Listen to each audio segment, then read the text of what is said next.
So we have a ton of merch, but you can also get it online right now. You can get coach jackets, black hoodies, black tee, white crew neck, black long sleeves, enamel pins, drawstring bags, navy flag, and what is this? Chibi acrylic standees. Pre-order right now. Who wants some merch, guys? We like merch. Do you remember your first time jacking off? Yeah, I do. I was doing it like I was starting a fire. I was like doing like this. Hey, what's up? Welcome back to another episode of the Trash Taste Podcast. I'm Joey, and as always, I'm with Garnt and Sea-Dog. Hello. Why is he gone and why am I Sea-Dog? Because you got the dog in you. That's why. You got that dog in you. He's got that dog. I hope I don't. You don't want the dog in you? No, isn't that like a sexual term now? What? It's been like Bro, taken over memes by- change too fast. I can't keep up with this shit. I always thought it was just like, he's like the cool kid. I thought it always meant, this like, it's a guy who will perform under pressure, when no matter what, because he got that dog in him. But I don't actually know because I actually just guessed that out of Googling it. I thought it was just like I thought it was like a substitute for Riz. Okay, like he's got the Riz, he's got the dog in him. So new words pop up all the time. When did Riz become a thing? Because I'm like, I just want to make sure that my first time hearing Riz and your guys' time do match up, or if I'm just like out of touch. I don't even know anymore, man. Like with how fast memes are moving nowadays, I don't every other week there's a new word that people are just saying on Twitter. I'm like, what did I miss? And I feel like the fact that I'm seeing it on Twitter means I'm 2 months out of when this actually started somewhere else on the internet, probably on TikTok or something, right? Yeah. I tried to find the thing of the dog. The thing of the dog. Thing of the dog. I don't know. I typed in dog and I just showed up. Yeah. I just pretend like I know what's happening and I just say the words. In the same way that everyone else says. Like, where did Riz come from? The thing is, because we're like, oh, man, where did this come from? But then there's probably like some really wild, detailed history of where exactly it came from and when it started being used. Because that's how it always is. It's just probably more mainstream. I'm waiting for the 1 hour YouTube documentary of the history of Riz. The history of Riz. Just wait for the lesson in meme culture. He'll tell us. Yeah. Because I don't. Sometimes a word just makes sense. Like the first. What? Okay, the first time I heard drip, I'm like, I get it. I don't even know the full context of it. But we have had this exact same conversation. Have we actually? You said, and I swear you've said this exact same sentence with drip as the example. Oh my god! Hey man, we're 150. I'm just saying. You started saying this, and I was like, no, deja vu. Deja vu. We've had this podcast. I have heard this conversation before. You've said this. Okay. Give me the cliff notes, Colin. I think we've had this exact conversation. I think we have this conversation every time there's a new word that comes out. Last time it was busing, right? And we had this whole conversation about why has that died? Yes. No, it kind of came back with that whole like I'm bussing meme, right? Have you seen that one? What? No. What? It's such a horrible meme. It comes from this gay porn. And it's just like a dude who is obviously not a native English speaker, and when he busses, that's a different bussing. Yeah, and he's just like, I'm bussing. That is, yeah, I have to show this. That is not the bussing that we're talking about. I have to show it to you. It's so funny. Yeah, but now it's like, it used to mean like, oh man, this shit's like really good. Like, oh, this food is bussing, right? But now it just means busting a nut. I don't think it does. I mean, in one corner of the internet. Yeah. I always took it that way. I'm like, if I ate a piece of food, I was like, oh man, this shit's bussing. But now it just means busting, like busting. I've never heard someone. I've never heard it in that context. I'll be honest. No. Is this a TikTok thing that we've fallen? It's definitely a Twitter thing for sure. All right. Yeah. I don't know. Yeah. Speaking of which, okay, new topic. I hope we haven't talked about this. Maybe we have before. Is it hard to make friends in 2023? Because I don't know what, I live by the algorithm. So I don't know if YouTube Shorts thinks that I don't have many friends. It's like you've been watching too many YouTube Shorts. You clearly have no friends. Yeah, so I've been recommended a lot of shorts recently, just about this fucking street interviews that that happen, and there's just been a bunch of shorts I've been recommended about just people talking about do you have any real friends, or how many real friends do you have in your life? Right? Are you okay, guys? Are you okay? I'm okay. We need to hang out more. I'm okay. I'm saying I'm okay, but I find it interesting seeing all these YouTube shorts, and I think like Philip Franco did a news article recently. About recently. how loneliness is fucking How exploded, right, in the youth. How in this day and age more. I think I don't know if it's more men or just more people in general are more lonely and single than they're in the history of modern. See, modern I'm humans. not too sure about those statistics, right? Because it's I think about that. wait. I love that. Okay. Sorry, the way you worded that was my opinion. Facts. In my facts and opinion, data. in my opinion, those facts are questionable. Yeah, because So we're calling this episode "Are We Lonely?" Yeah, because I feel with the social media and everything, right, and the internet, and Right. we've had this conversation way early on in a podcast episode about are online friends considered real friends, right? Yeah. And No. I feel right, but that's also a point of contexture of a lot of people who are just terminally online do see online friends as real friends because maybe they don't have like actual IRL friends. Oh, I think we should discern what you mean by online friends. Yeah. Is that someone you've never met, or is it Yeah, someone? well, it could be like, someone you talk to every day on like Discord, or like, someone you talk to consistently on Twitter or Instagram. Or, maybe you've met them once IRL, but, for the most part, you met them online. I think that changes through social media. That changes how you look. I mean, not to get stuck in the details here, but I think if you've met someone and then you talk a bunch online, it makes way more sense because there's like, okay, we've met up, and there's probably that expectation that we'll meet up again. But if you've never met up and you're only talking online, then I think there is a question of like, okay, well, is that a real friend? Yeah. Well, it's I guess it's weird. Yeah, I mean. Well, because there's a lot of people, even in our personal lives of like, we've only talked to them online, we've interacted with them online, but we've never actually met IRL. Yeah. Right. But that doesn't mean that they're any less of a friend than, say, like us three or anyone you actually meet IRL. Right? Yeah. Okay. So theory here. So I was kind of memeing when I said no, but kind of like also half not memeing. Yeah. Because we're friends, right? We have a lot of friends, right? Speak for we're yourself. social people, right? But it's like kind of like the vibe I got from all of these TikTok fucking YouTube short like rabbit hole I went through was that a lot of people nowadays have acquaintances.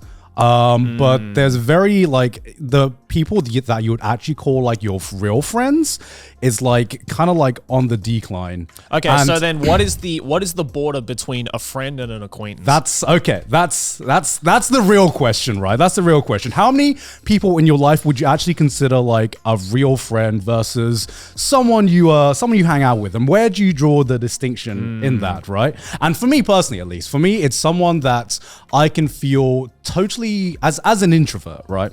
It's someone I can feel totally comfortable just being myself, and not fearing being judged or having that little barrier to be like having that little voice to be like, can I say this in front of this person? I don't know, because I don't know them that. I mean, I don't know where their boundaries are. Yeah, I don't know right? where their boundaries are, so I don't know how far I can push the boundaries. So I can call you guys fucking or whatever, and I'm like, I know you guys can take it. You have just been downgraded to acquaintance. sorry, Mudan, you're probably gonna have to fucking beep that out because of YouTube's YouTube's law and everything like that. But some people, you're still like feeling the water about where your like boundaries are, and that to me is when I can call someone like a true mate. Right. Someone that I can hang out with, not just hang out, but actually talk to them about anything and not have to feel like I have to play a certain, let's say, role, like when we hang out. So,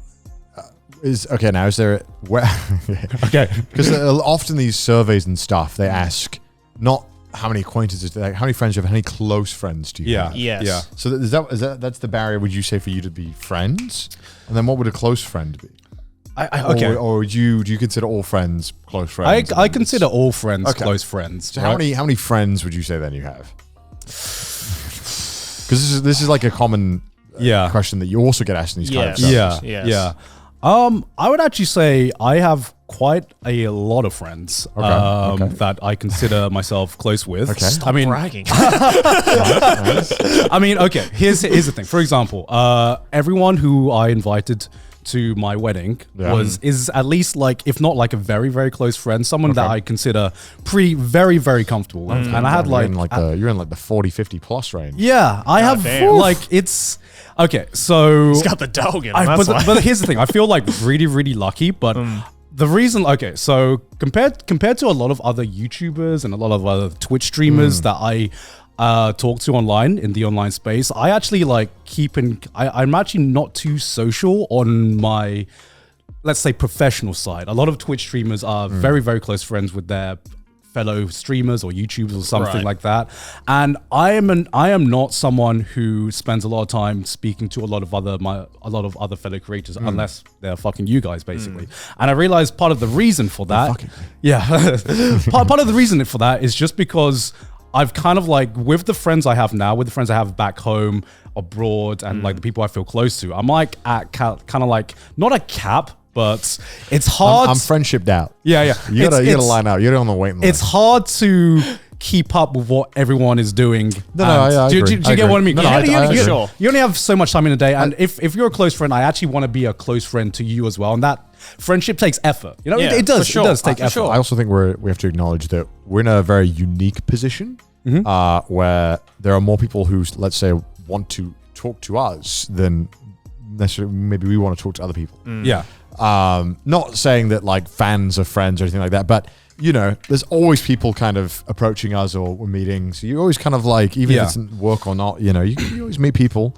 So I think having that stress removed from, you know, we never have to. I have no concern in the world about am I going to meet enough people? I'm like, okay, I'm going to meet too many people. Now I got to decide how much I'm going to limit it, right? Yeah. So I think that's important to acknowledge when we discuss this. Yeah. In terms of loneliness in general or lack of friendship in general, that's tough. I think male loneliness specifically is higher nowadays. At least if you ask how people feel. Yeah. I don't know. Loneliness has to be a feeling, right? I mean, it's not like a. I mean, we don't just go around being like, Garnt, I've checked out your friend list. You're fucking lonely. I have diagnosed you with loneliness. You know, it's like people say they're lonelier. Now, I don't know what that means. Does that mean they're just unhappier and they feel lonely? Like, well, but that's the thing, right? It's like it's really hard to. Also, we are not professionals in this thing. This is just purely. This is completely our opinion. This is completely our prerogative. Okay, but we also like, live in a lonely country. So yeah, I think, exactly. So like, understand this is completely our prerogative, and you know, many people can take this in many different ways. But like, when I saw like the statistics of like, oh, loneliness has gone up, I'm like, can you like even quantify something that is like pretty subjective? Like, because you know, I'm sure there are people who have 2 friends, but do not say that they're lonely because they're very content with just having a small group of friends. And then there may be some people who have maybe, you know, 10 or 20 friends, but say like, oh, but I don't have 100 friends, so I'm lonely. Right. Well, I mean, it's loneliness, I guess, is what it's not so much about how many friends you have or whatever that is. It's like, I guess it's just like the quality of the friendship. Yeah. Well, it's like if they're asking these people, hey, do you think you're lonely? And they're like, yes. And I guess it doesn't matter how many friends or whatever they have, because you could have 500 friends and feel that you don't have a deep connection with any of them. Right. And be lonely, right? Yeah. Or be a very popular person, but feel like you can't really connect to any of those people. So I think it's kind of talking about how many friends you have is not so much important. I think a lot of these, when I've read all these stuff, a lot of them tend to be focused on more like how many meaningful friendships do you have? Yeah. That's where a lot of people, not everyone, but a lot of people get their kind of core satisfaction or a lot of the satisfaction in their life from those like 2 to 5 people.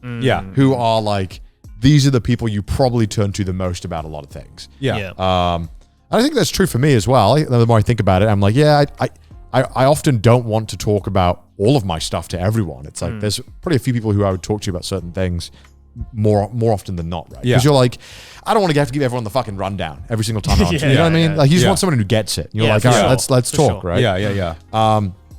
That being said, I think that there's a lot of the coronavirus definitely kicked into high gear loneliness on like a crazy scale. Also, I think people growing up now I've also had a harder time. Like, let's say, especially people who are like just leaving high school, Yeah. who then got thrust into the coronavirus, where they were like, "Oh, you were supposed to go to college, No, you cannot." And now it's like, now you have to do Zoom, and it's like, okay, well, you missed out on a lot of very important, maybe social learning opportunities. And I think a lot of people also just lost a lot of friends during COVID because you just didn't, even if they didn't like fall out or anything, it's like you just didn't hang out. And that's like, and I think as we get older, we realize that maintaining a friendship is probably the hardest part about having friendship. It's not about making friends. It's about, am I seeing this person enough to be on like good terms or to feel like we're actually friends? And I think that was the thing that was affected a lot during the pandemic, and it's kind of snowballed. And I think that to me is the big Sorry, thing. I ranted Yeah, like I totally get that. That's all good points, because like the reason I say that, I mean, I'm very blessed, I think, with my friendship groups that I found, because one of the big reason is we have hung out a lot in the past. I've moved countries now, so I don't get to talk or hang out with them as often as maybe when I lived in England or when I lived in the same country as them. But there's always that mutual trust between both parties that when we meet up, we can still talk about anything. Nothing's changed, and things can be completely comfortable. And that's the big differentiator for me.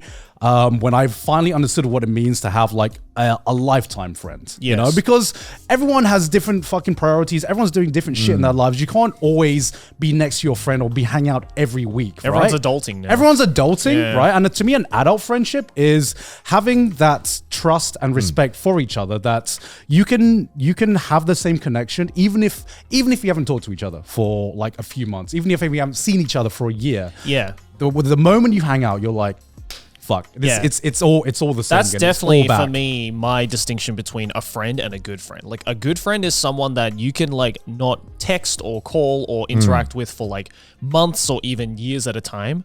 And then the next time that a text or a call or a meetup is set, it's like nothing has changed. You know, and you can just go right back to where you were in that same mentality of the last time you saw them or the last time you called them, right? Yeah. I think we're also very fortunate in our position that we don't have to work a 9 to 5. That makes definitely hanging out with people easier. I mean, I'd argue we're working longer. We are working longer, but we're more flexible. Yes, that's the thing. We don't have a boss. Yeah. If a friend has like a wedding, you know, we can be like, I'll come to the wedding in England. Yeah. That's no problem, right? Whereas maybe another friend couldn't go because they have work obligations. Yeah. I think maybe we probably do work more in terms of like, if you're just looking at hours spent. We probably we work, can choose when we to. probably work a lot of We- overtime compared to thing, but it doesn't feel like that because we like our job. It's easy. We fucking a lot of the time it's not tough. Yeah. But I think that's a very important distinction to make when us three specifically are talking about this kind of topic, because you know, it's being able to be like, yeah, fuck it, I'll come drink on a Wednesday. Like that's a thing that we can do, and we can decide if we're capable of doing that. Whereas maybe your other friend is like, I gotta go home. It's 10 p.m. I gotta be up tomorrow at 8. You know, and sometimes we have that, but I think that also plays a part in our flexibility that allows us to kind of maintain friendships more. I mean, it's funny because, you know, most of the friends I hang out with, you know, that I do consider close, I do normally do like the 9 to 5 schedule. In fact, a big problem has been sometimes when friends have assumed that I have more free time just because my schedule is more that flexible. happens as well. Yeah, But I find that having a flexible schedule as a YouTuber means that I get more time to hang out with other YouTubers. Yeah. You know, doesn't necessarily. Do you know what I mean? I know. Yeah. Yeah. That ends up happening a lot because you just can't hang out with people a lot of the time who are working 9 to 5s. Yeah. They're so busy. Yeah. And it's like YouTubers are the only people who can like, let's go fucking get lunch on a Tuesday. Yeah. You know what I mean? Right. We can do that. And I think that's like a very fortunate thing of our job. Yeah. Because so like another thing I've noticed is that I feel like part of the reason is I feel like there's a lot of tools in the modern day and age that kind of can act as friendship simulators or loneliness, Like parasocially, you mean, or not even just like parasocially, but something to make you trick yourself into making you feel less lonely, even though it's called distractions. Yeah, right? it's called distractions. Well, When- it's Yeah, like, you know, I think we grew up when that was all kicking off. Yeah. You know, we had the internet, we had games. And at the time, there was a lot of speculation from like boomers being like, damn, these kids, they're just not learning the life lessons that we needed. And, you know, I think it's a lot of fucking horse shit. I think most people manage to have a completely well-adapted life. But the more it goes on and the older we get, the more I think, I mean, I had a fine time with it, but I think a lot of people probably did not adapt as well as they could have. Because they were so surrounded by video games. And I realized I was kind of fortunate that my parents did force me a bunch to socialize or go out, even when I hated it. Like I did not want to at all. I fucking despised it. But I realize now that I'm older, I'm like, that was probably necessary that my parents fucking pulled my Xbox plug out and forced me to go outside. Like it sucks to admit, because I'm like, damn, those boomers, a part of me thinks that they were kind of right. Like, I think if I had unfettered access to just playing fucking mini clip games, like 9 hours a day, and I didn't talk to anyone, I'd probably be a little weird. And I think it's because we just don't know. We have no idea what is going to happen from all this online access that, I'm not playing the internet, I'm saying the fact that we're just distracted 24/7, we don't really have to worry about being lonely. Because you can also, like, let's be honest, like, if you're feeling a little bit lonely, just fucking boot up a game and you'll be distracted until you fall asleep. Put on a Twitch stream, watch Trash Taste, you know, watch a movie. And like that does it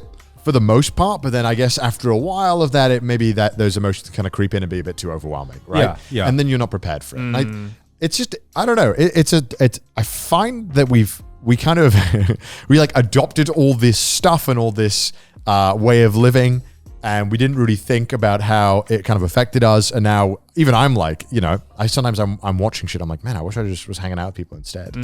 But I'm too deep in the sauce. Like, I don't know. It's weird. It's such a weird thing that I'm battling with and trying to understand myself. It's almost like you don't know what exactly you want, right? It's like, because you're content in the moment of like, oh yeah, you know, this game is sick, or like, oh, I'm, you know, watching this YouTube it's video. like procrastination, right? Like I know I need to do something, but I also know that I can fool myself by playing games for 2 hours. And I'm like, what is that?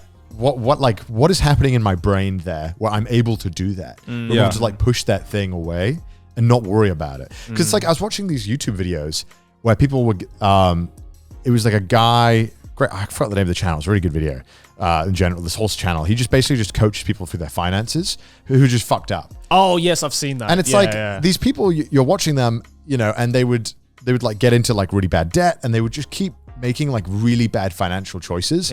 And then they'd be like, hey, did you know you got to pay this bill to like the IRS? And they're like, yeah, I know. I just haven't got around to it. And I'm like, okay, like I feel like that pattern of pushing it away is exactly what is like kind of stems from the same behavior of like procrastination with like video games or work, where it's like, okay, I don't want to deal with this problem, so I just distract myself. And hopefully I feel better for at least X amount of time till I remember again. I gotta distract myself again.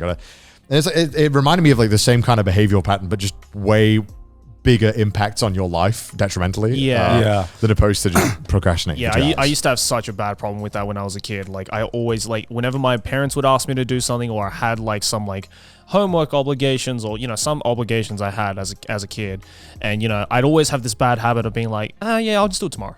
So I'll just do it tomorrow. I'll do it the next day. And my mom like said it best. She's like, if you say you can do it tomorrow, you can do it today. And like that kind of made me realize like, oh fuck, I'm like, this is a bad habit to get in any aspect, financial or not, any aspect. Just be like, don't. It's copium. Like don't huff the copium. You know, like you gotta, if there's shit you gotta do, then you gotta do it. You know? Because like, you know, even for me, like as I think I'm like a fucking heavy introvert, right? I think I'm very lucky now to, you know, be married. And I always have someone who... What a fucking virgin. Oh, no, right? Imagine being married. No, like, every time I'm feeling just a tiny bit lonely, I can just hang out with Sydney, who's also my best friend at the same time. And I'm just like, I never feel lonely anymore. And that's just like, I know I'm blessed. And I feel that because every time Sydney takes either... I'm away from Sydney, or she's on a work holiday or something, even if it's just a week, I have like, after the first 3 days of like the honeymoon period, I'm like, I can do whatever I want. I don't have to worry. I can watch all the anime I want, and I don't have to worry what Sydney's watching and all that. After that period is over, I'm like, damn, the house is really empty right now. Yeah. The house, who do I talk to? And then that's the point when I start like messaging people to hang out more often. You can normally tell when I'm feeling that like void in my life. Because I think a big part of it is that I think it was when in university when I first started to really feel the loneliness creep in, because in university you was like surrounded by so many people, and I couldn't, no matter how many people I was surrounded with, I could never stop that feeling of just like loneliness, because I wasn't so socially adjusted back then, because going into like from high school to university. So like to basically combat that, I remember I had this like month period where I just tried to go out like almost every single day and hang out with whomever. I think that's like a thing, because I did that too. Did you do that as well? I think that's just like a thing that every college student goes through at one point in their life. Yeah. Like, I think that's just like universal with all college students, because I did that exact same thing, and I was just like, it just kind of came over me one day, and I was just like, fuck, I'm just like not doing anything. Yeah. And there's like no one around me. I Yeah. should probably go out and like meet people. Yeah, and because now, like, I feel like, we talked about our online friends, real friends, and yes, they definitely can be real friends, but I think there is nothing that can be substituted for hanging out with someone like IRL. Yeah, you face. need Absolutely. that. You need Yeah. that like physical That connection. human touch. Yeah, that human touch. Because I feel like, even sometimes when we talk in Discord, when we're doing like a kind of collab or something on something, the dynamic just shifts like a little bit. You know what I mean? There's something that's missing there that you don't get. Well, that's a big reason why we want a Trash Taste to be IRL, right? Because of that exact reason. I think when you lose that, like paying attention to each other's eye contact or body language, or somebody paying attention 100%, like those are all things that like really don't exist when you're like on a Zoom call. Yeah. Because I can fucking play video games and talk to someone. Like, Yeah. And I can make it seem like I'm paying attention 100%. Yes. Yeah. Not that it's a good thing, but because I'm like, oh yeah, it's like, it's not stimulating enough because you're not like taking in all the senses, right? Yeah.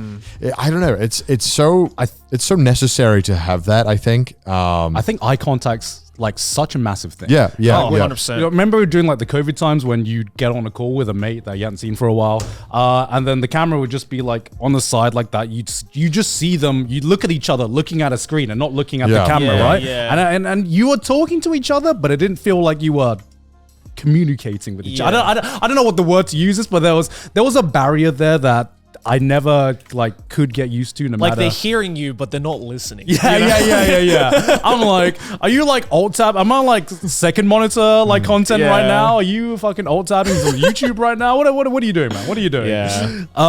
And I feel like with a real human connection, there is nothing that just substitutes hanging out in person, being there, making eye contact with them. And sure, you can have a fun time hanging out online and stuff like that.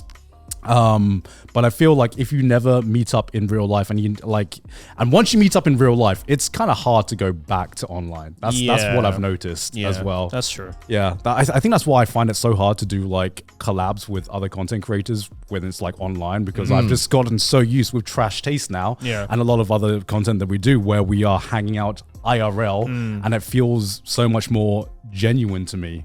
Right? Yeah, no, for sure. Yeah, I prefer in-person collaborations. Yeah. It's definitely more worthwhile. Today's episode is sponsored by PayPal Honey, the easy way to save while shopping on your iPhone or computer. Look at you, watching this ad right now where you can be saving on some cold, hard cash. Honey only takes a few seconds to get. That means if you add it to your computer or iPhone right now, you could be done by the time this ad is over. And you know what I love?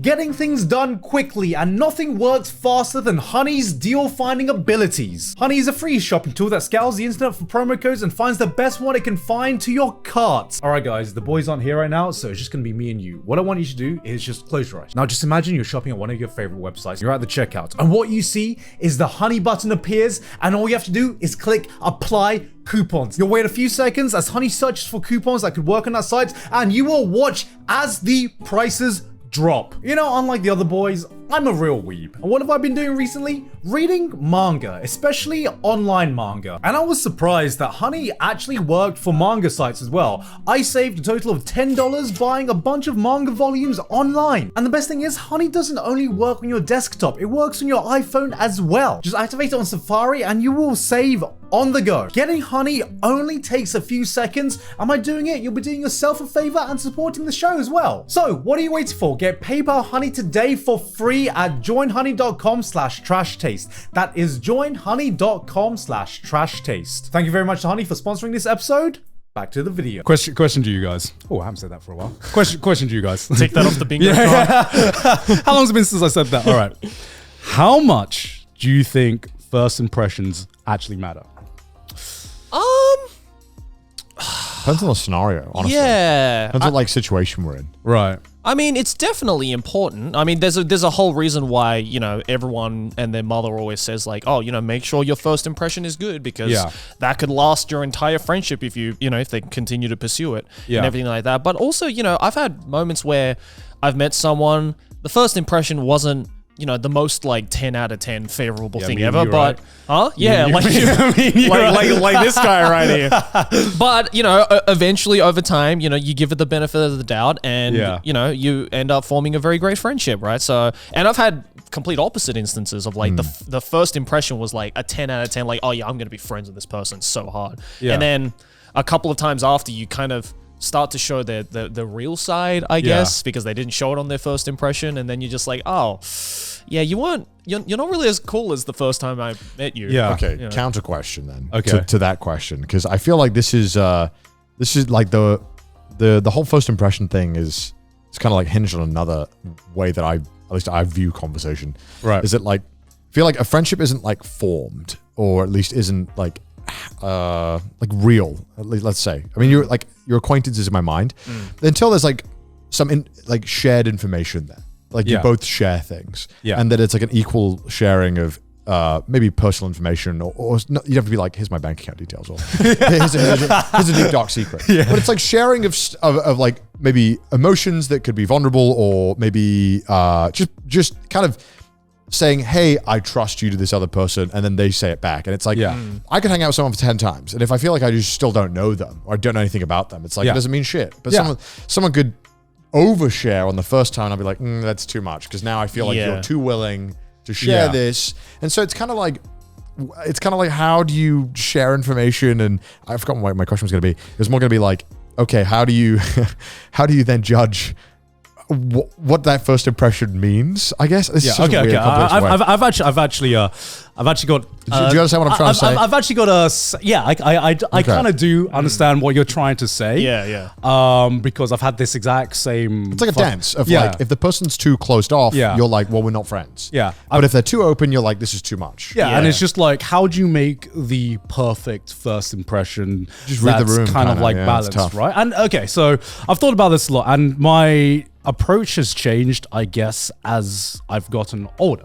So when I was younger, I'd say like when I was in like my early 20s, I wouldn't even say I'd met my first real friends until I was about the age of 24, 25 actually. So I would say actually pretty late, I actually found what my meaning of like, oh, I understand what people means when they say a true friend, right? So before I would be way more conscious about trying to set the perfect good like first impression, like in my mind, like as you said, maybe trying to think that I wouldn't worry about how it's coming off. I was like, I'm just gonna be me, and I'm sure that I know I'm not like a dick when I meet people, so I'm like, I'll be okay. I'll just worry about just having a good time. And I think back then it was because I didn't really have many friends I would call, true friends. I would just try to befriend everyone. You know, you try. I think, I was exactly the same. I think that's very common when you're like in your teens. Everyone, for the most part, unless you're like a true dickhead.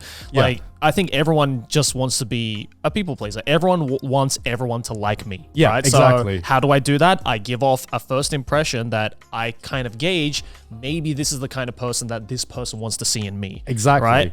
But go on. Yeah, I mean, I didn't think too much about whether I actually wanted to be their friend. I just wanted more friends, you know. Yeah. So I wanted to set a. You just wanted people to like you. Yeah, exactly. You just Yeah. want people to like you, No, for sure. and you know that's still that side of me has still like never gotten away. It's never nice to think that that person definitely hates me now or something like that. It's never a nice feeling. But you know, as I've gotten older, as I've have more friends that I feel comfortable with and everything, I just find out that I think this must be an age thing where you just have less patience with people, you know, and you have less care about trying to be friends with everyone. So now that I'm at this stage, I think first impressions actually mean a lot, right? Because sometimes do you kind of like, do you kind of tell off like, not even like, even if you don't talk to someone, do you sometimes like see someone in like a new group, a table, and you're like, I think I would vibe with you, and I don't know why. do you ever have that? No, for sure. Yeah. And normally like my kind of like my like sixth sense that I've guessed like you've honed over time, I've kind of like been able to pick up on like subtle subconscious cues where I'm like, I think I would vibe with this person based on the way they said this one sentence or the way they talked. And I don't know why, but I just have that feeling, and most of the time it ends up being true, right? And it's not really about sending, because it's not really about have they said a good first impression. It's more about just you kind of get like you kind of get the energy of someone now that we've hung out with like enough people IRL. Yeah, you're probably. I think it's due to the fact that like you're able to kind of because you've met so many different people with so many different personality traits, and you've eventually seen how those personality traits end up when they show their true selves, I guess, when you become friends with them, right? I think just from that you have a better understanding as you get older of like, especially when it comes to first impressions. At least with me, I can kind of tell if someone's giving off a first impression because they're either actually like that in real life, or they're just trying to show the best parts of themselves. I think like there's some first impressions where I'm just like, okay, I know you're like trying to be friendly with me, but I have a vibe. You are not this kind of person. Yeah. Like in actuality. Right. And I don't know why. And most of the time I've got that right, where I'm just like, oh yeah, you were kind of like just trying to show off your first impression that I would like because you really wanted to be friends with me. And I appreciate that. Yeah. But at the end of the day, I'm going to be friends with people who are honest with me when it comes to their personality. How do you know if you're right? How do you know if you're right? You said like most of the time you're right when you're like, I got a bad impression of them. How would you know you're right if you did not trust or befriend someone? I think for me personally, I've just been in so many situations where I've given them the benefit of the doubt, and then at the end of the day, they've betrayed me in some way, right? And I've had a lot of people backstab me in my life, because I was just trying to be friends with everyone. I gave everyone the benefit of the doubt. But now that I'm approaching 30, I've just gone to the point where I'm like, I don't have fucking patience for this. Like, if I don't get the vibe from you that I'm going to be good friends with you, whether that be the first time meeting or the 10th time meeting or the 100th time meeting, then I'm not even going to bother pursuing this friendship. And at the end of the day, like, I think that's because I've seen enough people now and I've seen enough personality differences where I have a much better understanding now in my life compared to when I was in like high school of like, okay, are you being legit right now? Are you actually showing the side of me that is you, or are you showing the side of me that I want you to see? You know? If that makes sense. Yeah, because the way I approach it is, I only have, I guess, a certain amount of social energy. So if I get like the kind of like vibe that I think, like, nowadays, if I'm like, I think it's going to take a lot of social energy to hang out with this one person, and then I hang out with them like 2 or 3 times, and I'm like, that was kind of exhausting. Not because of anything they did wrong, just because I just think our energies are like a little bit different. And sometimes when I'm like, some people you just don't gel with. Yeah, sometimes you just don't gel with someone, and that used to bother me a lot because I'm like, I want to gel with everyone, and now I'm just like, I gel with the people I gel with because I can't help the person I am, you know? And like, I'm not going to change my personality for every other different type of personality trait just because I want to be friends with them. Yeah. Right? It's like, I want to just be me. And if you don't fuck with me and my personality, then I'm not going to bother trying to show the best side of me because that's just who I am. And if you don't want to be friends with me that way, hey, you know what? There's plenty of fish in the sea. Yeah, you know, yeah. There's plenty of other people you can gel with. And it just so happens that that person is not me. And that's fine, you know? Yeah. Where do you think people can find friends in this day and age? Because that's because like you said, we're very lucky, right? We're very lucky to have a job where we get to meet a lot of people a lot of times. Anime conventions. Anime conventions. Honestly, for as much as we clown on anime conventions, like, I think, especially for people who like anime and like weeb culture, like, I genuinely think that is the best place to meet people because it's like shared interest spaces, typically shared interest. Yeah, spaces. shared interest spaces. You know, whether that be like, you know, any kind of convention or like any kind of meetup or, you know, just something IRL. I think is so fucking important for especially kids in this day and age that, you know, I think the blurriness of online friends and real friends, quote unquote, is slowly getting blurred by the day, especially with like the younger generation, because to them, online friends are their real friends. Yeah. In a lot of instances, right? And, you know, maybe that is true, but I think again, as Connor was saying, like, you need that human touch, dude. You gotta interact with people. Yeah, exactly. There's always like, because now that I've had a few experiences now where I've just completely moved to a new city, sometimes not knowing anyone, it's always like hard whenever you move somewhere new, especially if you have like an established friendship group back home, you move somewhere totally new and you're like, fuck, I've got to start from zero and find a new friendship group here, and that takes a lot of time and that takes a lot of like energy. I think the Japan was more easy because like I had like Geeks Plus, I had you guys. The hardest one for me was actually probably Thailand, because when I moved to Thailand, me and Sydney, we knew family, but I did not have any like Thai friends at all. And you know, my experience with that was I would just have to go to as many meetups as possible, whether it be like, you know, there's a lot of different websites that you can use for different meetups for certain specific, let's say, niches. You know, niches or interests. And I think doing that is such a big important factor into trying, like, giving yourself the opportunity to make friends. Right? Because if you never go out of your comfort zone, if you are too lazy to just go out and put yourself out there and meet people that you don't know if you're going to be friends or not, then you're not going to make friends. You know? And I think this needs to be said as well, of like, I feel there's this, when we say like, you know, you should go to like meetups or like conventions to like make friends, like, I think there's this like weird social pressure to be like, oh, okay, I'm going to this convention this weekend. If I don't come back with at least X amount of friends, then like I've wasted my time or whatever, which I think is just like not true. Like I think like the whole social pressure of like, I have to make friends at conventions. I think the problem is if you're going anywhere to make friends, you're already kind of setting yourself up for failure. That's how, think about every friendship you ever had. It probably hasn't come from you trying to make friends. Yeah. I mean, you know, there is no friendship that has started with, can we be friends? Let's be friends. Let's be friends. That's not how friendships start. Friendships start naturally, just from like, you don't have to ask the question. It's just a mutual agreement of like, yeah, you're cool. You think I'm cool. Hey, I guess we're friends now, you know? And like, I feel like even just going to any kind of meetup or convention and maybe not necessarily coming back with a concrete result of like, I made this many friends, you know, maybe it might have been zero. I think it's still good to go to those kinds of places because you learn so many skills to just like interact with people and to like, you know, get in the position of naturally making friends because, you know, again, like no friendship starts with the question of, can we be friends? Well, that's not how it works. It's less about making friends, more about just finding people that you can hang out with. Yeah. Because I feel like, yes, another thing about making friends online is that talking to people online is easy mode. That's like easy mode, right? That's like socializing with training skills, with training wheels in a sense, right?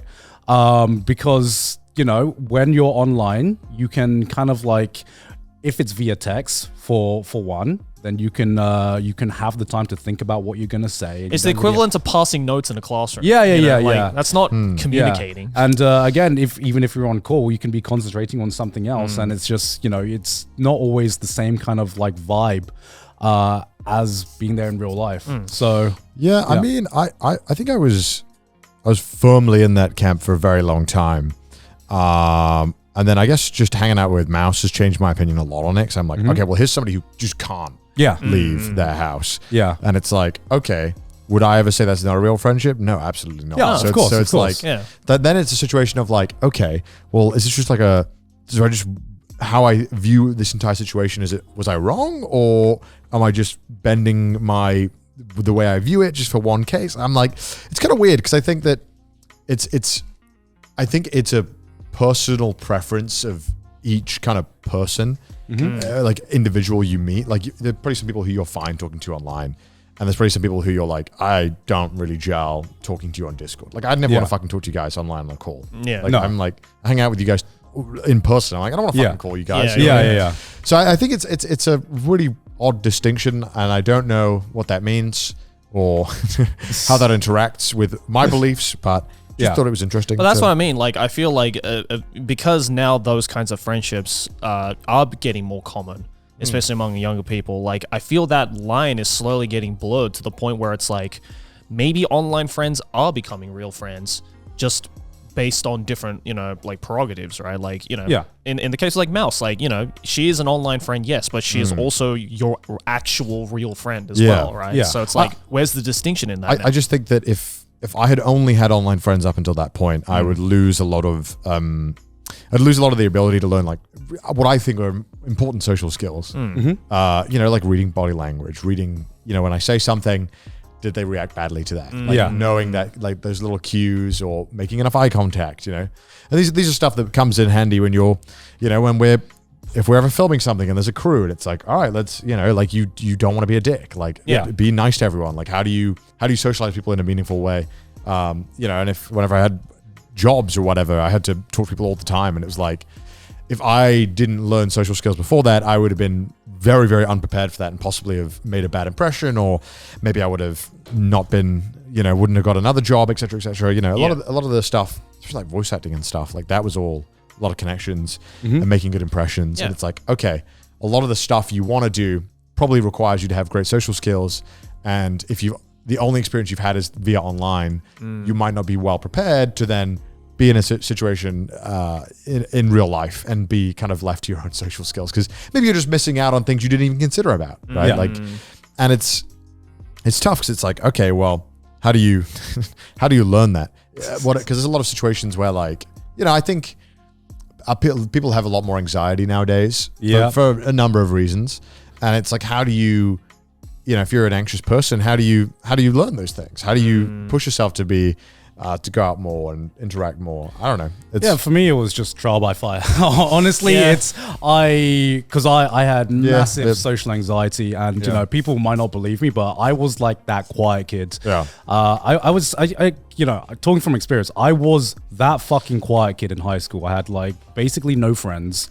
And I just, like, going into university, I was like, I'm kind of tired of this life. I'm just fucking tired. I'm so socially anxious, and I just realized that if I don't commit to this 100%, I'm not going to commit to this at all, which is why I went to that phase where I'm just going to throw myself in every awkward social situation I can think of.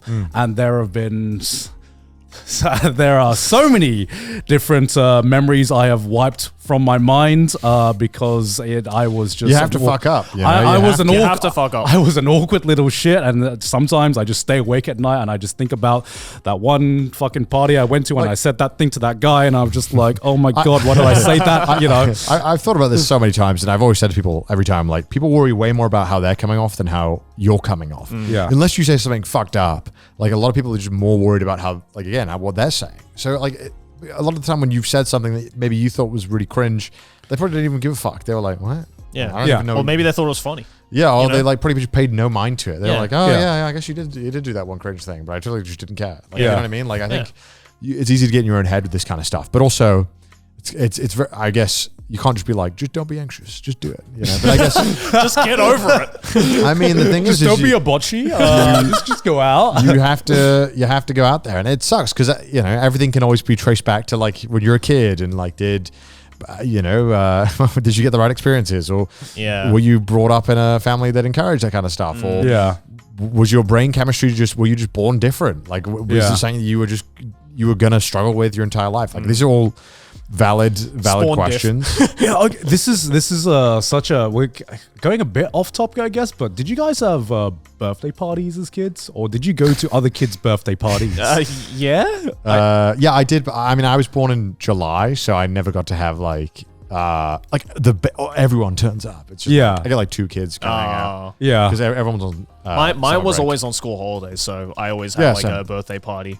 Yeah, it was it started off at the McDonald's playpen, the goat, the goat, the ice cream cakes, bro. What's your reasoning for asking? No, because like I would always notice that the people, like the kids that ended up like growing up to high school that had like a big social group were the kids that had like the biggest and most kids come to their birthday parties. That's I don't know if that's Is there a direct correlation? I don't know if that's so anecdotal. That's completely anecdotal. That you are completely right. This is bullshit data based on my one personal experience. I was just like, because part of the reason I've grown up really not hating my birthday, but just being really indifferent about like my birthday and having birthday parties. Part of the reason for that was because I'm like a late May baby. So when my birthday came around, it was like exam season. Everyone had to study. So I wouldn't even try to like have any birthday parties. I think I had like one as a kid. And then it was birthday trauma. Yeah, it's like birthday trauma. I'm like, if I don't invite anyone, then I don't have to be disappointed if no one comes to my birthday, because I know everyone's got exams, right? So I've grown up being like completely indifferent about it. And it's been interesting, meeting Sydney, who's like the complete opposite of just like, I love my birthday. I always want to like, this is like the time I get to hang out with my friends and make it like some feel special. Is she the person like that calls it a birthday month? No, she doesn't go that far. Okay. She doesn't go that far, but she does always look for something to make a birthday feel special, and she tries to give that to other people as well. And like seeing the other side of things, I'm just like, damn, that's such a small thing that I never got in my life. Like having like a small thing of like having the birthday feel special, or doing something that goes out your way to make that person feel special. But I'm like, damn, now that I see her do it for other people and see how she reacts when I go out my way to do something for her birthday as well. I'm like, damn, like small things actually matter. Small things matter. They build up. Yeah, they build up. And especially when it comes to friendships, going out your way to make them know that you're a friend or make them feel special. That's something that something that I've never really thought about when I was growing up. Yeah. I was like, friends are friends, friends are friend, but just making your bros feel special, or inviting people to hang out is a very core part of friendship. You can't always be that. A word of advice would be, don't be that guy who just waits for invitations. You should always try and make stuff. Yep. Not even if you're like, I don't know what to do. It's just like, you like hanging out with them, right? Yeah, just hang out. Just invite them out. Man, yeah, I think that's inviting people is one of the most important parts of making someone feel like they're a friend. Yeah. So like, oh, they considered me. Oh, they thought about me when they wanted to spend time with people. That's like a really important thing. Yeah, I of think course. It's very easy to like. Cause when I was a teenager, I was like, no, people just invite me to things. Yeah, I was the same way. I was like that passive guy. Yeah, it was just like, I just get invited to things. I'll play video games. I'm not going to do anything. Like, but if someone wants to invite me out, I'll come. You know what I mean? So it's like. Yeah, but then it's like, people appreciate you showing up as well, and that's very important too. But, showing people that it's appreciated and that you value their time and you would like them present at things is important. And that's something that I think, this shit's like never taught to you. None of this stuff's ever taught to you, and you just have to learn it because you're just like, all right, well, I guess this is what being a nice friend means. I don't know. But also, I don't know. Felt like I learned a lot of weird things being from a small town, and you learn small town etiquette and not. It's like weird. No, like it's just weird because I feel that like. What do you mean? Just like, I don't know, like stuff that was considered very normal where you're from might not be normal where you are right now, and how you have to kind of adapt to that and kind of be like, oh, okay, just because there was a gathering every week at maybe the pub, now I don't have that. How do I make sure that Like, How do I make friends when there's no pubs? like how do like if there was a place where everyone would just be at, Yeah. because there was nowhere else to go, Yeah. and you could reliably meet people there. It's like, oh, now I have to like, okay, I can't just wander into a place and meet everyone who knows everyone. You know what I mean? Like, and maybe even just growing up with when everyone's from a small town, and even like the kids, right? Because when you're a kid, you get a lot of how you think about things from your parents. Yeah. All the kids, I mean included, you would get like a lot of the stuff fed to you from your parents, and I feel like the internet is like throwing a massive spanner into that. And I just remember thinking, like, the whole time when I was a kid, I was like, man, I just don't feel like I think the same way like everyone speaks around me, and I think that's why I felt like really like outcasted for a while, because I was like, man, I want to do all this weird shit that I saw on the internet, and everyone's like, oh, it's just, yeah, I like the football that my dad told me to watch. Meanwhile, Connor's there like, have you seen Poo Poo Pee Pee? Meanwhile, shit's hilarious. Yeah, I'm like shouting at Americans on COD, and I'm looking at all this stuff online about Japan when I'm like 12, and I'm like, dude, this shit's so cool. What are we all doing? Yeah. But then again, I feel like that's a very weird mindset of like, I think I'm different to everyone, and it's like, maybe I'm not different. Maybe I'm just a problem. I don't know. Yeah, I mean, I got that feeling whenever I go to go to Sydney's hometown, because that is a very like home. That is a very small town, and it almost kind of feels like. Oh, she's gonna hate me for saying this. It almost feels like incestuous in a way, just because I swear to God, everyone's known each other, and they've known each other like from birth. Yeah. Right. Yeah, And then, it's like that. Yeah, yeah. I agree. And Yeah. like everyone who's everyone who's friends there are that's like good as well, are like though. childhood friends, and that's good. I think that's great, because you are also, in that situation, there's a lot of friendly people who you're often introduced to throughout your life, and you're often taught a lot of social skills that I think are really important. Whereas I think sometimes in people who are raised exclusively in cities, it's a lot more things you should be careful about. Yeah. You can't just randomly go meet people. You can't just be left in the middle of a shopping I don't know, supermarket all day, and then your parents will come pick you up later or some shit. I don't fucking know why you do that, but we we got up to a lot of weird shit as a kid, and that I would not do now. No, for sure. Because I think the one trope, I guess I'm gonna try. The one trope I'm missing in my life is I've never had a childhood friend. Trope. Well, what is that? I don't know what that feels like. Whenever I see that in anime, I see like, I have a childhood friend, and there's no friends from your childhood who you have contact with. Even like you could hit like zero. I've define childhood. Like you've known them since you were a child. Yeah, like since you were like there's like no young. one you could hit up and be like, hey, how you doing, man? Everyone that I've known when I was like a child, like pretty young. Yeah. I'd say like the only friend I've really kept in contact with, the furthest we go back, is probably like end of high school when we're like going to university. That's so like no one from like primary school. No, not a single person. I could probably hit up like half of my school, which is not a lot of people, by the way. Yeah. Half of my It's like four. half of my year, and I feel like, we could go get a drink. It'd be fun. Yeah. And then there's like 3 that I would be able to hit up and be like, hey man, come to Japan, come hang out. And they'd be like, I gotta work. But then maybe, sure. See, I don't have that. I don't know what that feels like. Maybe I don't know. Maybe it's just like a city thing, but you have childhood friends, right? Majority of my friends are childhood friends. Yeah. Seriously? Yeah. So like my mom did this like 5-head move when I was born, because like Sydney is a big city. Yeah. Right, and lots of suburbs, lots of different like communities of different ethnicities all over the city. And my mom coming from Japan, obviously all of her friends were back in Japan, right?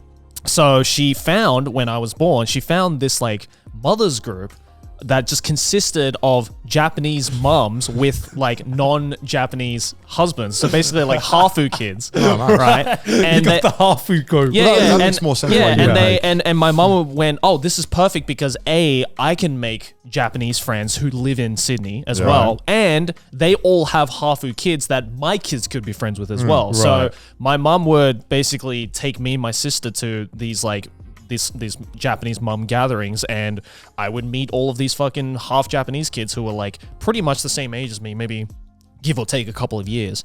And yeah, like, you know, some of those people are like still my best friends and I've known them for over 25 years now. Yeah. And it's fucking wild. Like Yeah. when we went to Australia last month for the convention and I went back to Sydney, I caught up with some of them and it was really weird. We were just like reminiscing, being like, isn't it weird that I've known you for like over 25 fucking years of my life, and they're like, that's wild to think. To me, that's a like, long time. To me, that's like family at that point. It man. is, yeah, they are like family for sure, yeah. And it's great. God, I wish that was me. God, I wish that was me. So I am aware that I am very blessed in that situation. Yeah. And if it wasn't for my mom, who again was the genius who The set that goat. all up. That's why she's the goat. Yeah, I basically like paid to win. My mom was like, I got you, bro. Yeah, I got you. Here you I'm gonna whale on your account. Here you go. Here's all your friends, bro. Yeah. I don't know. I think also you probably had a pretty normal upbringing, which probably helped a lot too. I think a lot of Define normal. well, by normal I mean like Like no troubles. yeah, like financially stable. Yeah. I guess your parents are still together. Yep. You know, I think that's like a big thing. And then like just yeah, I mean, I'm like financial security is a huge thing as a child, as a kid. That I fucking certainly didn't appreciate when I was growing up. Oh, I was for just sure. like, yeah, my mum and dad are always together, and we never have to worry about money. I think I don't know. I get an Xbox, so that's probably pretty good, right? Like, Yeah. I don't know. Like, I think that's a huge factor in when you're growing up, right? And how absolutely. secure it is. And I think definitely small town, it's a lot easier to kind of have that stability. Yeah. Yeah, because there's not a lot of weird stuff happening where I was from, Yeah. at least when I was growing up. Would you guys go back to your high school reunions? Sure, why not? I missed my high school reunion, like my 10-year reunion. Oh, yeah? It happened recently, but obviously I was here, so I missed out. I kind of wish I went to it, to be honest. Realistically, I'm like, no, but then the ego part of my head is like, fuck yeah, fuck yeah, let's fucking go. You know what I mean? Like, because you know, Just rock up with 2 security guards yeah, out of yeah. a limousine and be like, oh, sorry, boys, I'm late. Sorry. Take sunglasses off. I mean, you know, of course, to deny my ego would be the biggest lie ever. But you know, I also think that when I'm just fundamentally, I'm just a very different person from who I was in high school. And I think, you know, when I sometimes speak to some people who I feel haven't changed at all since high school, I'm like, is that good? I don't know if that's good or that's impressive. Like, I'm not like, Well, I it feel depends. like- it depends how they were in high school, right? yeah. I mean, there's some people who definitely haven't changed, and they certainly should have changed. Yeah. You know, and I'm sure we all know that. Yeah, of course. We all have that friend or person we've seen who is literally identical to how they've been living their life the exact same way Yep. since they were 18. And, Yep. and you're just like, God, I hate you so much, and I'm so glad you haven't changed because your life is fucking. You're a dick to everyone. you know? Yeah. But you know, I think it's an important thing to change and to grow and to learn maybe certain behaviors maybe you do that you could improve upon. And I think that's something that I think also as a YouTuber, you're like forced to, because everyone is, well, you don't have to, you can be a dickhead. But a lot of people are always very judgmental of you, us, especially when we're on a fucking 2-hour podcast, things we say or thing, like, Lord knows that we get some heat. But then it's also like a really good thing to, in one part of my head, I'm like, yeah, that's great. I have like a fucking dedicated list of people judging everything I say and telling me how to improve and giving me some help. Because sometimes I maybe just think things towards certain topics, or maybe my behavior towards certain things is just not as good as I'd like it to be, or I could improve it in a way where I don't know, I feel better about myself, or maybe it's more healthy long term. It's kind of like a good moral, not like a good moral check. So every now and again, Yeah. Dude, like, because you know, I think I can speak for all of us that we never try to do anything bad, but sometimes like, you know, you're just living your life, and maybe you're just doing things, and you're like, oh, this thing I did could have been damaging to in this kind of way to either myself, or maybe people around me, because I just didn't realize. Yes. And you'd never have that kind of feedback loop to have that. And maybe some people point out like, hey, maybe that thing you said wasn't very good. And it's like, oh, okay. And then you're like, oh, I'm gonna go look, because your friends sometimes don't tell you, hey man, that wasn't cool. Yeah. Because that just sometimes doesn't happen, and that's where real friends come in. Real Yeah, friends that's- will come in that's and be what like, I'm and call you out on your bullshit. Yeah. like, mate, you were kind of a fucking dick. Yeah. And no, not gonna lie. You need people like that, man. Yeah, Just yeah, keep you in do. check. You do. Which is what, okay. One of the big things as well is conflict, right? I feel like, you know, some people will go out of their way to avoid, rightly so. Conflict is always an unpleasant topic and just an unpleasant experience. But I feel if you've gone through a friendship and you've not had like either done a little bit of like conflict resolution, even if it's just a fucking stupid drunken argument, like or something like that, it's like if you're tiptoeing around, hurting your friend's feelings, then you will never know where the boundaries will lie. Right. You know what I mean? Yeah, I think confrontation is a very important part of a long-lasting friendship. And if your friend does something fucked up, it's important that you tell them they fucked up right away. Yeah. Because then, I think most people, if I told you, hey, Garnt, that boneless chicken thing you said was not cool, and maybe you reacted kind of sour to that. You're like, what the fuck? What the fuck's wrong with you? I didn't do anything wrong. I'd be like, oh, okay, well, either I'm wrong, or which has never happened, or maybe this is someone who I shouldn't pay much mind to, and then maybe they're like not a good friend. And I think that's a great way of just learning, because I think ultimately, if someone is a really great friend, they will appreciate that you came to them and told them, hey, maybe that thing you did wasn't cool. Because if you get confronted about something, you should take that as, oh, I've clearly upset this person. Why wouldn't I want to make this better? Why wouldn't I want to improve the situation? Why would I be getting defensive over a situation when this person clearly feels offended over something, and if there's someone I value, there's got to be something there that I need to address or unpack. Even if you didn't do anything wrong, I think it's important to at least hear them out and just have a conversation. Walk through it. Yeah, I think that's a very important part of being definitely an adult, and also knowing when to pick confrontation. I think sometimes you can get a little too gung-ho with it, and you can confront too many people. If you get too pedantic with it, then that's just a quick fire way to lose a friend. I think that's just something that comes with experience and age. You just kind of learn. You're like, this is really not a big deal. If I make it a big deal, I'm going to cause more problems in the long run. Because I'm sure we've had that one friend who's maybe brought something up where you're like, what the fuck? Like, what? Are you what? It's like, why is this even a problem? Why are we talking about this right now? You're like, what? Is this an issue? Like, we've probably all had that. And you're like, and even then, it's like it's important to work through that and be like, let's break it down. Like, what's going on here?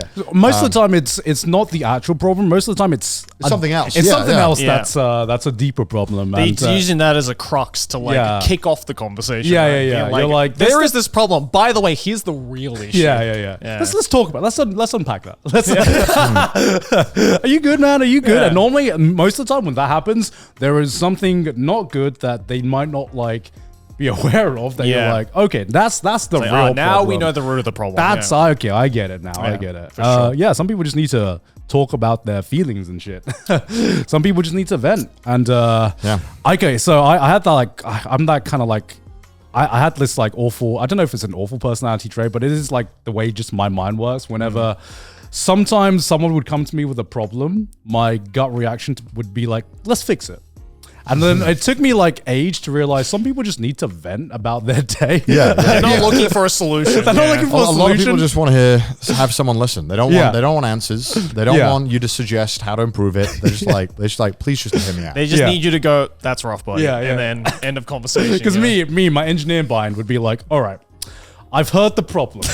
Let's break it down, and this is how you fix. This is a step by step. No one. If you reply to every time someone's like, this problem, well, I would have done this. Well, you should do this. It's like I literally used to do that, and I hated that I used to do that. I think everyone does it at one point because they're like they feel like they're helping the situation. But a lot of the time, people just want you to listen and engage with it. So just ask more questions, not in a way of how can I fix this, but hey, why did this person do this? Or why does that bother you? Why do you feel about this? Just making people know that you're listening and hearing them and understanding them is just so important. For sure. This podcast is brought to you by CashApp. With tools for saving and spending, it's the best place for you to level up your money and glow up your life. Video games. Everyone loves playing them. Everyone loves the feeling of when you level up, when you gain that brand new skill. It feels great, right? As the isekai man, you know I love a good leveling up video game story. What if I told you then that you can have that exact same feeling leveling up your life with CashApp? No, there's no way. No, How? Joe, How does it do it? All it takes to pay someone is their phone number, email, or cash tag. You can even scan their QR code straight from the app, and you'll see your balance updated immediately, so you always know when a payment went through. But Joey, can I also get exclusive discounts with the Cash App Pay and Cash Card? You absolutely can, Garnt. It is a faster, simpler way to bank without so many fees. Oh my God. How can I download this? So if you want to level up your life, you've got to level up your money. So download Cash App in the App Store or Google Play with the link in the description down below with no hidden fees and a free-to-order debit card. It feels like a cheat code for your finances. Thank you to CashApp for the sponsor. Back to the episode. Smash the link in the description. Coming back to the main topic of why we even got on this thing. Lonerism. Why do you think people are lonely? See, again, like, it's a lot of it, and this is probably the worst way I can say it, but I think it's all just perspective based, right? Like, I think there's obviously a lot of issues that we've so far discussed in this very deep podcast episode about, like, you know, what might be the reasons for it. But I think there's a lot of instances where I think people say they are lonely because they just feel that way, and there is no concrete reason as to why that is. Maybe it's based on their life experiences of, like, or like their ideology of what being lonely might actually mean to them. And then, you know, obviously there are many instances where it's just something that's out of their control, like the pandemic. Or are you saying that you think people aren't less lonely than before, but their perspective makes them think they are more lonely? Maybe that might be the case. Because I feel like, you know, especially in this day of social media, like, people are more connected than ever before. And it's so much easier to connect with people, whether that be online or IRL, right? So maybe this environment of everyone is connected with everyone at all times through social media has kind of, like, raised the bar of what is considered loneliness, perhaps, or maybe lowered the bar. I think I disagree. I think. How so? I'm just trying to.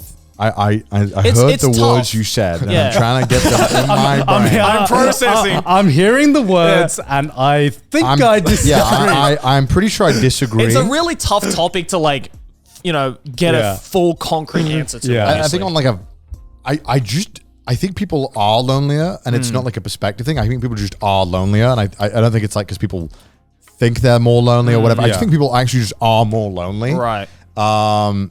Again, this is all opinion. Obviously. Yeah, this is like all more. I mean, this is just based off, like, there's no right or wrong answer. A lot of questionnaires or whatever, polls and stuff, and, you know, suicide rates are up as well. Like, people are just, I think, factually just more lonely. What that stems from, I think, is just from, like, a million different issues being broken down and, like, feeding into each other. And the pandemic was like, all right, let's raise this to 10. I think the pandemic, like, did a lot to make people realize a lot of things. And I just think there's always just been this less emphasis on being social, and just because I think that we've been afforded more luxuries that allow us to be less social, and it's easy to adopt, like, you know, more technology that allows us to be less social, and we didn't really think, like, is this going to impact us at all? Nah, it's more convenient. Let's just do it. And then you have countries like Japan where they're like, hey, well, we've been lonely for a while, so let's just make a solution that you can pay for. Like let's just you can pay to go out. Like, you can pay to go and hang out with people. You can hire people to hang out with you. You can go to a bar and pay people to talk to you. It's like, and it's like this really weird kind of like, let's not worry about why people are lonely. Let's just throw the solution. And let's not address. Let's not like get to the root of the problem. Let's which is like which I think when we're talking about loneliness in our perspective, we're talking about it from a Western perspective of loneliness. Right, which is why I'm kind of curious to be like, I wonder how much worse it is, because it's probably a lot worse in Japan, like in terms of like the rate of it going on. I think that it's also important when we talk about it like that is to think about where that loneliness comes from. And I think why Japan is lonely is like a mixture of why a lot of people in the Western countries think they're lonely, combined with the horrible work-life balance of Japan. That also comes back from even like school life, where you're kind of robbed of a lot of your free time. I think it's like the reasons why the two countries are lonely are like inherently different, but also then technology is like fueling the flames of just fucking it up for everyone. Right? And I'm not. This is not like a doomerism of me being like, man, technology bad. I just think it's like, it's impossible to adopt all this technology and not think, hey, how is this affecting us? Because we're just too busy being like, let's use it. Well, let's just fucking adapt it. Let's put it in. Let's fuck this all. Let's do Zoom calls all the time. Let's, I mean, I think, it's the meme is like, oh, look, boomer say technology bad. Haha, look, laugh at him. The reasons why they said technology was bad was totally different to why I think it actually is bad. Right? Like they're saying it because they were just like, I don't understand it. But I do feel that, it's not, technology isn't inherently the bad thing. The bad thing is our self-control. We're not able to adapt. Yeah, is our own self-control, right? Yeah. Because it's not like social media's fault in per se, social media is just a platform, but being addicted to social media, being addicted to having that is their fault. Yeah, having these tools that are available to us to combat the loneliness without actually combating the loneliness, but like tricking our brain to making us feel a little less lonely without actually having maybe giving us maybe us not actually going out our way to find a real human connection. That's partly on us to be like, we are too lazy. I feel put in the effort in. Yeah, too many people are like blaming the tool and not the user. Right? Yeah, so I don't know. I that's kind of tough because I think that a lot of these platforms use way more data than they ever should have to perfectly engineer solutions that like hack our brains to keep us glued. Yeah. Right. And in a way that maybe if it was presented in a different way, you might not be as addicted to it. It's like, do you? No. So what I'm saying is I'm not trying to blame the user. What I'm saying is you need to be like aware of this. There needs to be more consciousness about this thing because we actually see it, like the amount of I'm aware of that, like that it's addictive and it's still addictive. Like I can't stop. It's not stopping me from being addicted to it, You're addicted, but like I see, I think the worst case I see with it, which is ironic, which is like when parents get really addicted to social media and websites, it's actually I feel like it's 10 times worse than when people our age or younger people get addicted to social media. Because when I've seen parents addicted, they don't even know it's a problem. You see some parents that are on Facebook all the time and they have literally changed their viewpoints based on some fucking articles that they see on Facebook, and they get I've seen now families literally get divided because of some fucking Facebook post that people make. Well, that's that is I think the social media's fault because they were they knew that posting outrageous shit and they would help bump it because they were like, oh, this drives engagement. Yeah. And people engage something with most when they're pissed off. Yeah. So let's keep fueling this fucked up shit and let's keep pushing it in front of people. And not everyone is, and I think it's their fault. I think some people are just more susceptible to stuff that is just inherently wrong or that. Fake news and shit. Not to get into all of it. I think people just are more susceptible. There are a lot of people who are more susceptible to that than others. And a lot of these social media platforms weaponize that to drive engagement. Yeah. Because they also probably realize that if you get someone to be super engaged with a topic, lights are flickering. If you get someone to be super engaged with a topic, they'll post more about it. They'll be on the platform more, looking more, interacting more. And then so it's this kind of really self-fulfilling prophecy of just kind of vile behavior that they're kind of getting people hooked and keeping them in with all this bullshit and connecting them then to other people who've also been fed the bullshit as well, and they're all spreading it as well. Yeah. So to get back to your original question, sorry, I do, I said this earlier, but I do think just because there are more tools available right now that trick you into thinking you're not as lonely as you actually are, when you're not actually forming the connection to actually combat the loneliness at its core, and that's what I think. That's what I think. And then a double pronged attack on that is that let's say you feel lonely and you recognize you feel lonely from maybe not being have that connection. A lot of the time, what do we turn to when we want to try and make those connections? We go online. Yeah. And I think a lot of there's a lot of websites or a lot of people kind of prey on that loneliness and then offer them a solution online, be it you're lonely romantically. Here's dating websites, where you might get connected with catfishes or people trying to scam you or weaponizing loneliness. God knows what. Weaponized loneliness. Yeah, honestly. Holy shit. It is weaponized loneliness. So right. It's like how Tinder would Tinder I believe it still does this. I'm not sure, but Tinder at one point in time, and again, it could still be doing this. If you were an older male who was maybe less attractive, you would be charged more for Tinder Gold or Plus, whatever it was. Are you serious? Yeah, you get charged way more money.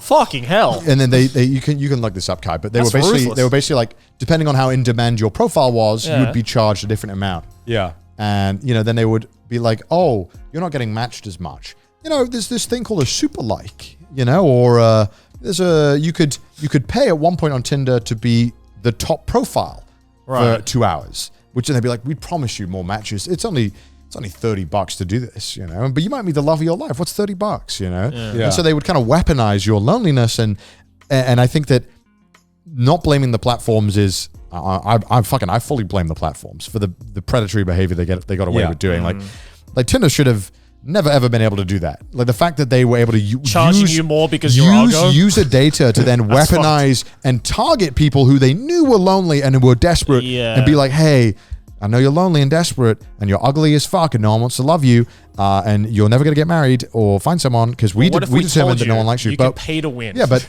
if you pay us $100 a month and on top of that, it's still not enough, you can do this shit. Go on, Kai, you have to say. Oh, no, I was just going to say they made it more expensive for people in their 30s and 40s.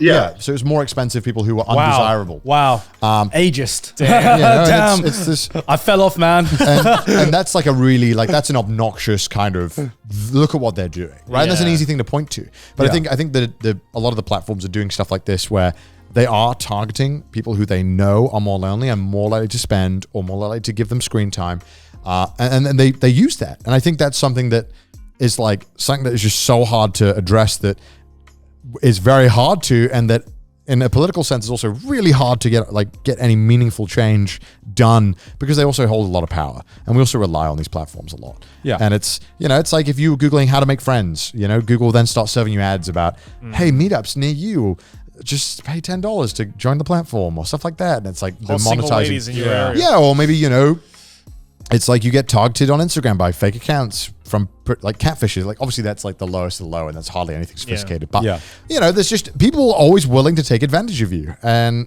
that's like a fucked place right now that just didn't happen before.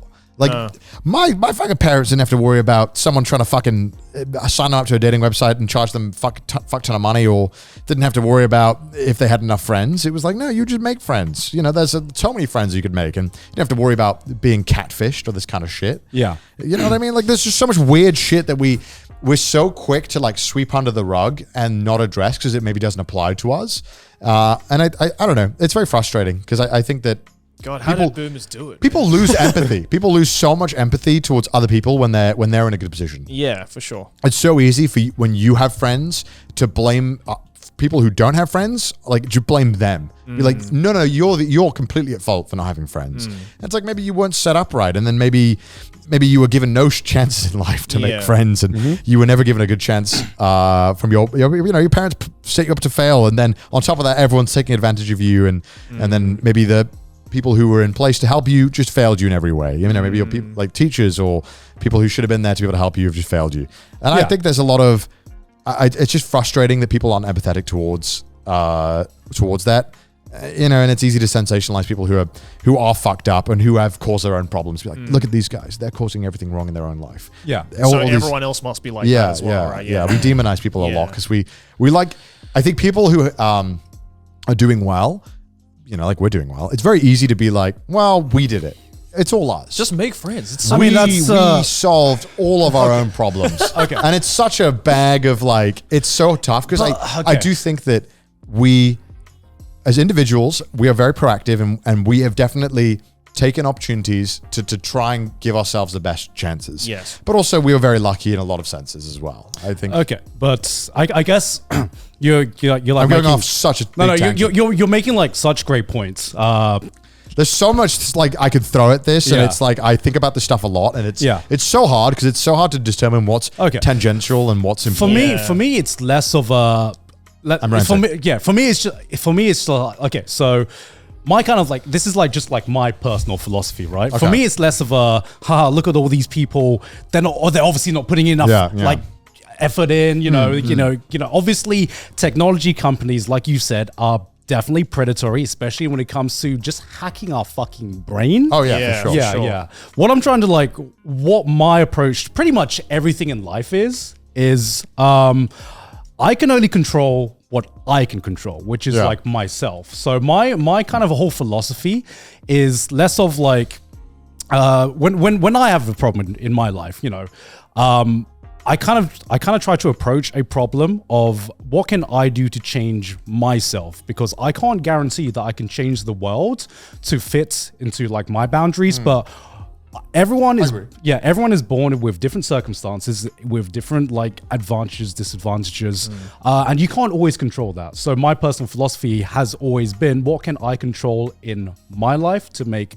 my life and myself the best person and version it can be. That's the monk in you. I don't know, because I agree with you. No, I totally agree though. Yeah. So for sure. so I'm not trying to say like, oh, don't blame the technology companies, or don't blame this, don't blame that, don't blame this. I'm just like, okay, if I was in some other person's shoes, this would be my approach to it, because I can't change the way that Twitter or Facebook promote their shit. I can't control the way that they try to hack your attention and do all this, but I can try to control myself. If I'm feeling lonely, then what can I do about it? I can try to put myself in a situation where I can be more social, hopefully make more friends down the line. That comes as a bonus, but the first step to me will always start with me. Yeah, I think that speaks to your upbringing, though. Like, I think your parents distilled a lot of really like good values into you, because I just think a lot of people just don't see the world that way, right? Yeah. Like, it's just tough. I feel like for a lot of people, that kind of like disciplinary, like self-care, the beliefs that you have is not as naturally integrated into people as other people, right? And it's like, I feel that's a skill that you either have to have grown up with, or you just have to have like realized from a young age. Yeah, because especially with the internet, when we're talking about like complex situations like this, there will always be that side where someone is genuinely in a bad position. They've been fucked over in life, and they've been fucked over by those people around them. And then sometimes you see on the internet where there's definitely someone with like a victim complex. Oh, for sure, like 100%. Yeah, it's hard to like distinguish sometimes on the internet, just because no matter what, the internet has made us being able to connect with every kind of person from every walk of life. So my philosophy with all of this, and my advice has always just been, the first step is just focus on yourself, because you cannot, especially with the internet, with the scale we're working with now, you cannot, everyone's in a different situation. You can't have a one-off solution for everyone. You can't change the algorithm on the screen, but you can change the algorithm up here. That's it, baby. That's what it is. That's what it's all about. That's what it's all about, baby. Facts. No, for sure. I think it's just always the main thing I was trying to get to is just, it's always just really important to never lose that empathy towards other people. And I think online allows us often to just cut that off. We don't want to deal with it. We don't want to be empathetic towards other people, or sympathetic anyway. And I think it's too easy to fall into that. And just don't. Yeah. Don't. Empathy is a thing that is losing more and more of its value as time goes on. Yeah, because it feels like a lot of the social climate that we're in right now is like weaponizing the lack of empathy against people to kind of incentivize some to kind of benefit a certain group of people. It's like, well, don't worry about them, because they did it themselves. We did everything right. We're good. Don't worry about them. Like, spread any fucking lies you want to say. And also, like, people just do it for like their own kind of selfish self-satisfaction, right? Yeah, of course. Being like, it's like, well, I mean, that's your guys' problem. That's not my problem. I don't give a fuck about that. Like, you can deal with that. I'm gonna live life in my own way, right? Which is like, it's pretty fucking selfish. Unfortunately, there's a lot of people nowadays who do think that way, because they're like, well, I'm already dealing with shit in my life. I don't have time to deal with shit in other people's lives. And it's like, well, I mean, you can technically. As the goat once said, you have no enemies. That's it. That's such a good mantra, though. Fuck. It's true, man. It's true. That is true. That is just my life, man. I'm so glad that became became a meme. If there's anything from Vinland Saga It's that such a good quote. It's genuine. That's why he's the goat, right?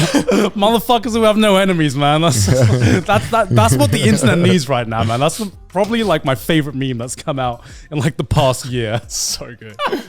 Oh my god. But like I think it's I do definitely feel like blessed. I think I have enough self-awareness to see the spots in my life that I have been very lucky in, as opposed to some things I've like worked more towards. I feel very, very blessed that I have found like a partner, because one thing that has like always been like so like something outside of my let me rephrase that. Something that I could never see myself going through is just the adult dating world, right? Because I obviously, no Riz? no Riz? No Riz?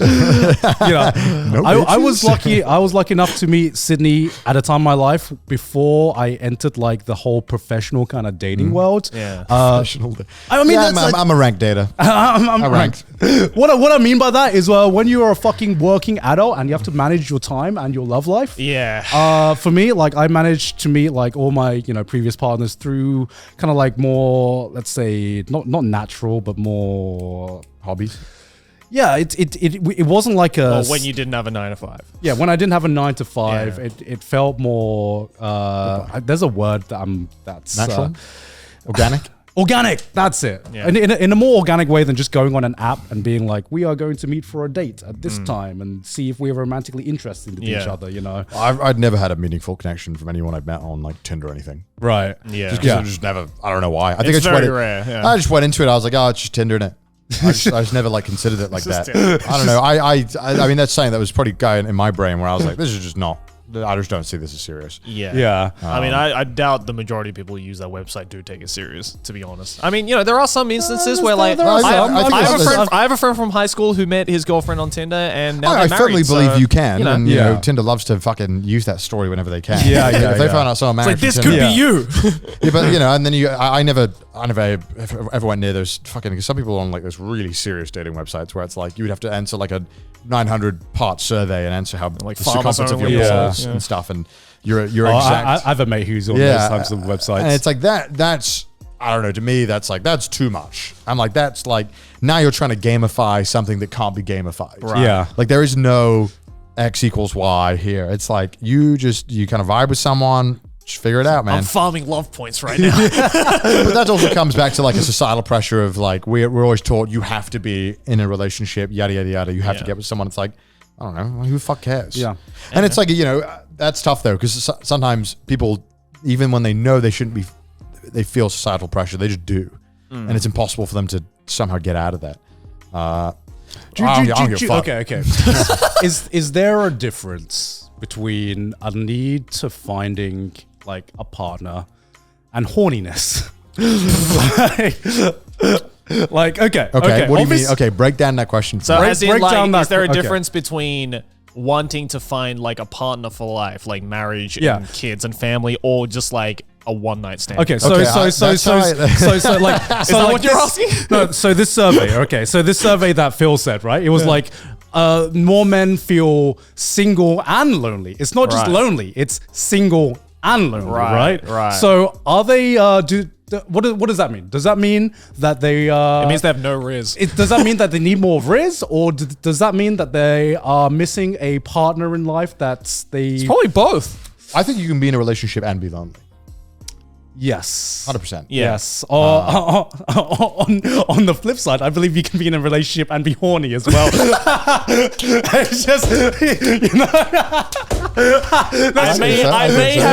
I may have shot the goal, but my riz is still at an all-time high, baby. there is definitely a lot of like married couples out there that might have lost the flame and Bro, literally every Japanese couple that like uses like a fucking soap land, right? Like that's literally it. They're in a committed relationship, but they still want to fuck. yeah. Like, So it's genuinely like, what are people looking for nowadays? Like, are they desperate? What are they more desperate for? Because I see, let's say, a lot of thirsty people pop up on my timeline, you know, every now and again. We see it. Well, now we're getting into a topic of how much, you know, is the access of porn, is it harmful? Like, is having too much Is porn porn damaging the youth? Well, no, that's like, today? it's, I guess a lot of the times I think if anyone tries to be like, porn should be banned, I'm like, shut the fuck up. But it's like, I think there's a legitimate thing of like, is consuming far too much porn, does it do something to your brain? There's a limit. Like, there's a healthy limit. Yeah, you know, for sure. It's just like, it's like a fucking coffee. It's like, yeah, you can abuse coffee. Yeah. Like I think, but I don't think. I'm looking the guy that does it. Me. Yeah. But I think like people who would be like, we should ban coffee. It can be dangerous. I'm like, shut the fuck up. Yeah. Don't fucking, get a fucking grip. What do you mean? Get over Have a coffee. yourself. Shut up. You know, Just don't be horny. Don't be horny. going back to what you said about loneliness and horniness. Yeah. I think what that meant was like people who were single and lonely, as in like maybe they didn't have any meaningful connections and they were also single. Yeah. Right. Not that they were horny and single. What? Okay.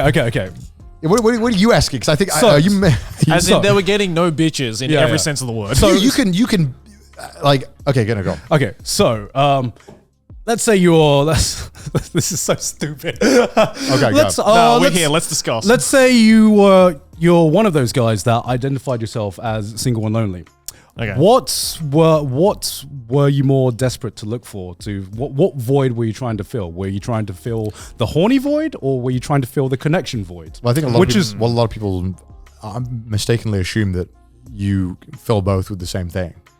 That's I just use the word fill. Yeah. Well, that's the thing. I feel maybe for a lot of those people, loneliness can equate to either one or both. Yeah. You know, I'm sure there are some people who are just like, I don't really have interest in like, you know, finding a partner or a wife and a husband and, you know, starting a family or anything.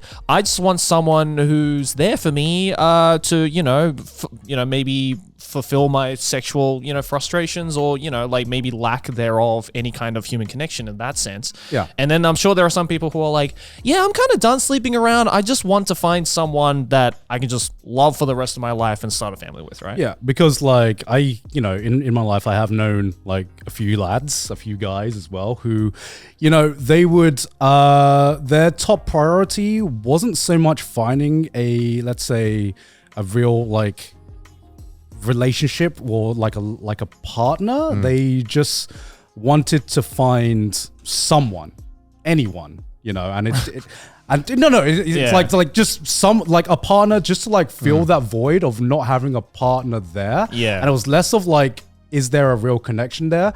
And it's more of, okay, this is a partner who I can obviously sleep with because we're in a relationship. But also they're kind of just there. I kind of just want that void to be filled. And that was more like just having someone there was more important than finding the right person or the you mean Japan? I guess so. Like a sex friend? Huh? Like a sex friend? No, I think it just means just present. Just somebody who's just Oh, someone's just in there in your life. Yeah, for sure. And I've met like several people like that in their life who, if they're not in a relationship, or even if, you know, especially someone who has just not been in a relationship, period, they're just kind of looking for anyone to fill that hole. You know? Well, I mean, again, like that's the whole reason why like soap lands in Japan are so fucking popular, and because like Japan has just figured out, oh, I need someone there even for a short period of time to like, you know, make sure and reiterate to myself that, oh, I'm not lonely. And Japan was like, well, you can do that. Just pay to win, bro. And then you got it. It's all pay to win, bro. It's all pay to win, baby. There will be someone there for you, whether that be in a soap land, a hostess club, a host club, any kind of like fucking cafe, cuddle cafe, whatever it may be. There's so many different varieties of it now in Japan, and it's like, yep. Here you go. It from 0 horniness to level 100 horniness. We have everything on the spectrum. You can choose. It's just pay to win. Yeah, you know? and I've always like I've always wanted, because I was very like because when I was growing up, I was like, I'm not gonna get married until I'm at least 35 in my mind, right? Okay. In my mind, that's what I thought my life path was going to be. Why 35? I don't know. That number just felt like what I thought when I thought I would be ready to Right. like, settle down and settle down with a life partner in my mind.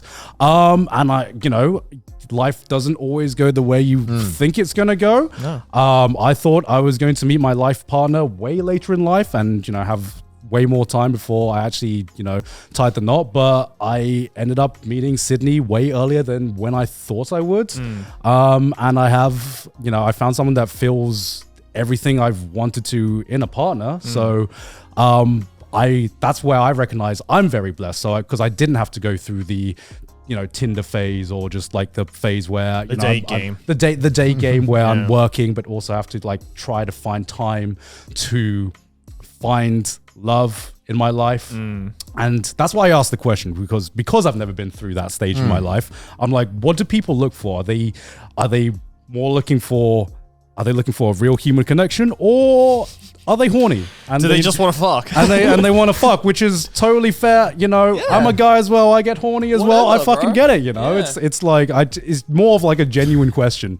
I think the three of us are the only one who has experience in that. All right, I'm kind of in the same ballpark as you. I'm just not married yet. I'm just speaking my mind out loud, to be honest. But no, you just whatever it is that. I mean, it depends where you're at in your life, really, because like your priorities and what you're looking for change all the time. I would just go on dates because I thought that was what I was supposed to do. Yeah, I was like, I should go date people. That's why I was, cause like I'm sure there's some point in your life where your parents are like, oh, you seeing anyone? And it's like that kind of conversation. Asian moms are right. Like that is a thing that will always be asked, and like that. And it's not even just Asian. I think every fucking I think every race does this. Asian moms just tenfold. They're like, are you seeing someone? Are you dating anywhere? And it's like that little question that gets asked all the time by a lot of people in your life, kind of, and you're just always building pressure. you're always asked this in your life. Kind of cements this idea for a lot of people that you have to be with someone, or you should be dating, you should be looking. And so I think there was never a point. I think in my entire adult life, there's always a point where I was either dating, just looking, I guess I don't know what the fucking messing around, or in a relationship. There's always a point where I was doing one of those, just because I thought that was what I was supposed to do. Yeah. Like I was like, oh yeah, this is what I do. And I think I would never question why I was doing it or what I was looking for. So when, sometimes you'd be in these dates and they'd be like, what do you want? And I'm like, I don't fucking know. Like I'm just trying to make YouTube videos. Like I'm not concerned about this. Like this is not where I'm at right now. They'd be like, oh, I want to get married. I'm like, well, I'm not the guy. And a lot of people have, they're like, yeah, like you. They're like, I don't want to get married till this age, and then they change a lot. I was always the camp of like, I do not care about getting married, and I'm not getting married anytime soon. And I'd mean it to them, and I think they would be like, I could change him. I'm like, I could fix him. He's just saying that now. No, I am absolutely not. You know the financial implications of this? This is a nightmare to do. Like I am not doing this. They walk in and I'm like, I'm her.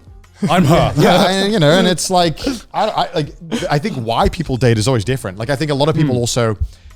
A lot of guys, and there was definitely a time in my life where I thought this was the case, where it was always associated from movies and stuff growing up that the cool guy was the guy who got a lot of girls. He used to date around, right? Yeah. And I feel like this has caused, this idea of toxic masculinity has caused so much more fallout than we can even comprehend, I feel.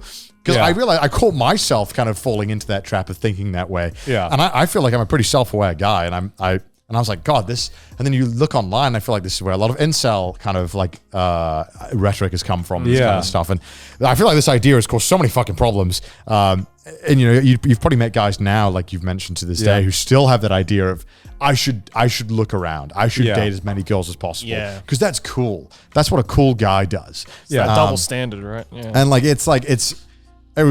honestly, when I was dating the most people was when I was probably the loneliest. I was like, this is like, I'm forming no connections above like one date. Like this is such a, and this is not to say that like, you would always fuck. It was like, it would just be like, I would just go on a date a single time. Maybe nothing happened a bunch of the time. That was like 90%, and then I would just be like, wow, what a fucking waste. Like I didn't even try and build a meaningful connection. I would just meet up with people one time and never talk to them ever again. Yeah. Sometimes the pussy isn't worth it. It wouldn't even be for like that, right? I would just be like, I would literally turn up. I would lose an entire day, spend a bunch of money, and I would get literally nothing out of it. Yeah. And I was like, why am I doing this to myself? Like, and then, after a while, you're like, I just kind of want something. I kind of want to like have something meaningful. Of course. Or you're just like, hold up. Maybe I just need time for me. Maybe I just need to step back from all of this. Yeah. I think a big thing is that a lot of guys feel like they need. You can totally not. They need to have a relationship in order to feel, let's say, fulfilled or to feel like not lonely, and I'm it's like, an easy way to think that if you're lonely, that it's the easy answer, I think, for a lot of guys. Yeah. Because a lot of the times, for some people, it can be. But I think for a lot of dudes, like you're saying, it's a super easy thing to go for right away. Yeah. You're like, this is my loneliness. Yeah. And then maybe when you get in a relationship, you realize, I had a lot more problems than I realized I had because this relationship is not working out. Like there's a lot of unhealthy things going on here, and I am woefully unprepared to address these. Yeah. It's only when you're in a bad relationship do you realize how good a good relationship is. For sure. I'm very, very grateful for a lot of my terrible relationships. I learned a whole fucking lot. Same here. It's made me appreciate the good thing when it's like presented right in front of me. That's the big thing. You as a teenager, you're so kind of like pressured, even if it's just like maybe a fake pressure or maybe like a fake expectation, just to like find a girl and like lose your virginity as fast as fucking possible, right? I mean, that's the thing though. That's the thing. At least when I was a fucking teenager, it was like I think it was like the American Pie. Yeah, era, the fucking right? American Pie era, man. It's like you gotta lose your virginity. You're going to prom, and you're not losing your virginity. What the fuck? Especially at a fucking boys' school. Jesus Christ, Yeah. this is every like after school. It's like, all right, boys, we're gonna go get some fucking pussy. Yeah. So I'm just like, bro, just don't stop. Don't yeah. invite me. And now I just look back at that moment of time and I'm like, I just cringe because I was like, I'm a horny teenage boy as reaching puberty, Yeah. Yeah, I think losing my virginity was one of the shittiest experiences. Like it was one of the worst. Everything. I was like, this is awful. Yeah, it was just a bad time. I was like, this. It was nothing inherently bad about it. It was just the most underwhelming. Everything was shit. Yeah. I was shit. Yeah. They was shit. Everything was shit. It was just all around terrible time. I don't think anyone walked away from the situation happy. Right. Yeah. I've heard like a lot of losing your virginity stories, including mine, and everyone's had like the same reaction of just like, that was it. That's what everyone fucking hyped up? Really? No, I thought it was pretty hype. Oh, fuck. Of course, Joey. Of course. God damn it, Joey. Well, I mean, I lost my virginity, like, I guess, I don't know, when is the period that is like the most suitable to lose your virginity? Because, there are a lot of instances where people are like, I lost my virginity late, or I lost my virginity early. Like, what is that time period? Trick question. There is no suitable time. that right? It's when it just fucking happens. Exactly. It's when the Lord deems it. I was like, Jesus, is now the time? Okay, thank you. I don't think there's a correct time. I think whatever you feel comfortable with, because I'm sure there's a lot of people out there who maybe rushed into it and probably had a horrible experience and probably regretted it. Yeah. My experience wasn't terrible. Like, my experience wasn't like fucking traumatizing. It was just like, that was a bit shit, wasn't it? Yeah. Like, there was that kind of vibe. It was like, it wasn't like, and it was purely because I was just like, go, let's find a way. I gotta get at it. If you don't mind sharing, how old were you? I was 17. 17. Yeah. How old were you? 18. Okay, I'm the oldest. But I was 22 when I was. But I had. Actually, I think considering the fact that you had like the most positive experience out of us. Yeah. Probably like just don't be in high school when you lose your virginity. Be an adult. I'd had other experiences before that. Yeah. And that was definitely like, oh, whoa, this is weird. Because I didn't know the fuck I was doing. I'm a fucking kid. Yeah. I mean, I will say probably it's not all media and social pressure. There is a point when you're a teenager where hormones definitely creep up, Dude, and sure. Yeah, absolutely. And you're like, holy shit, what the fuck is What's this going right on? now? I need to fix this immediately. Oh god. You guys were like, there at the right time, and you knew the solution. Where it's like, okay, I know exactly how to do this. just get laid. Yeah, so- I had that exact same idea. It's just that I had negative riz in high school, Yeah, so so, I couldn't get it. As much as I want to say, boys, we live in a society where it's not all. Okay, that's true. Oh, Joey, having negative riz does not fucking matter. There are people who you are probably sexually attracted to as like a teenager when you're both teenagers. Obviously, I was preface that. Yeah. When you're both teenagers, they also probably had negative riz. No, it's not only the good-looking people who are getting shit done. You know what I mean? No, in school, like I had exactly. negative riz, and I'd date other people with negative riz, and it was just fucking awkward. We would just have a time. So maybe that's it. Maybe I knew that. I was like, oh, if I date someone with negative riz, while I also have negative riz, then it's just not even going to be. Bro, because just like I'm so glad I fucked everything up when I was a teenager, because I was like, I didn't know what this was, and like one time, dude, just like learning shit because you're just a fucking idiot kid. Yeah. I was in science class one time, and we were talking, and I don't know how this conversation came about, because they were like something semen, and I was like, yeah, only girls have that, right? and then they were like, what? And I was like, right? They were like, do you know what semen is? I was like, I'll be real, no, I don't. And they just mocked me relentlessly I just for know it. girls have it. Yeah, but I'm like, man, I'm a fucking idiot. No one taught me what the shit was. Yeah. And like, I got my whole fucking adult life, teenage life, not learning what the shit was, because I come from a fucking small ass town and I wasn't researching this By the way, online. ladies, I'm single. Like, I would look online, but I was not the kind of dude who would dude, there was, I don't know if this is like a weird thing, and I feel like maybe kids get into this way earlier. Like when I was like 15, I was not Googling shit about like sexual stuff at all. No. I was too focused on games. way too focused on Yeah, games. these priorities. So I didn't even give a fuck about porn or anything like that until I was like 17. Yeah. I just didn't give a fuck because this is not what I was interested in. So when I was trying to learn all this shit, I was going in blind. I was like, oh my God, what is happening? I have no idea what is Just happening. like, what is that? I just remember like watching porn and I was like, what the fuck is going on? What the hell is this? I remember like trying to jack off for the first time. I was like, I have no idea if I'm doing this right. Yeah. I think this feels all right. Like, do you remember your first time jacking off? Yeah, I do. I remember distinctly. I don't know why I have this memory. I was playing Halo Reach. I feel like we've had this conversation. No, we have not had this conversation. I remember this is when Halo Reach came out, and I remember the exact map I was playing on before I jacked off. For the first time, I remember the setup. I just remember that like I was playing Halo Reach, which means I must have been. When did Halo Reach come out? Can we get a? We're gonna get an exact. We can get an exact age of when I discovered jacking off. Yeah, it was late. I didn't start jacking off till later. 2010. So I was 14. So probably it came out. I was probably like 14. Yeah, that 15 sounds at about the right. I was time. about that age. Yeah. And I just remember being like, when I was, because you how do you learn to jack off? Your friends just always talk about it, right? No, dude, I hurt myself the first time I did it. Yeah. Because you know what the fuck you're doing. Yeah. And the only way I'd learned is because I'd heard about it from my other friends who were like, oh, yo, jack off. I'm like, yeah, me too. And I was like, what the fuck is that? I was doing it like I was starting a fire. I was like doing like this.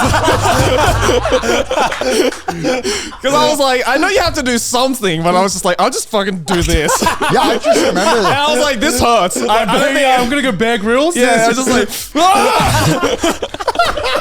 don't do that. That shit hurts. Oh my God.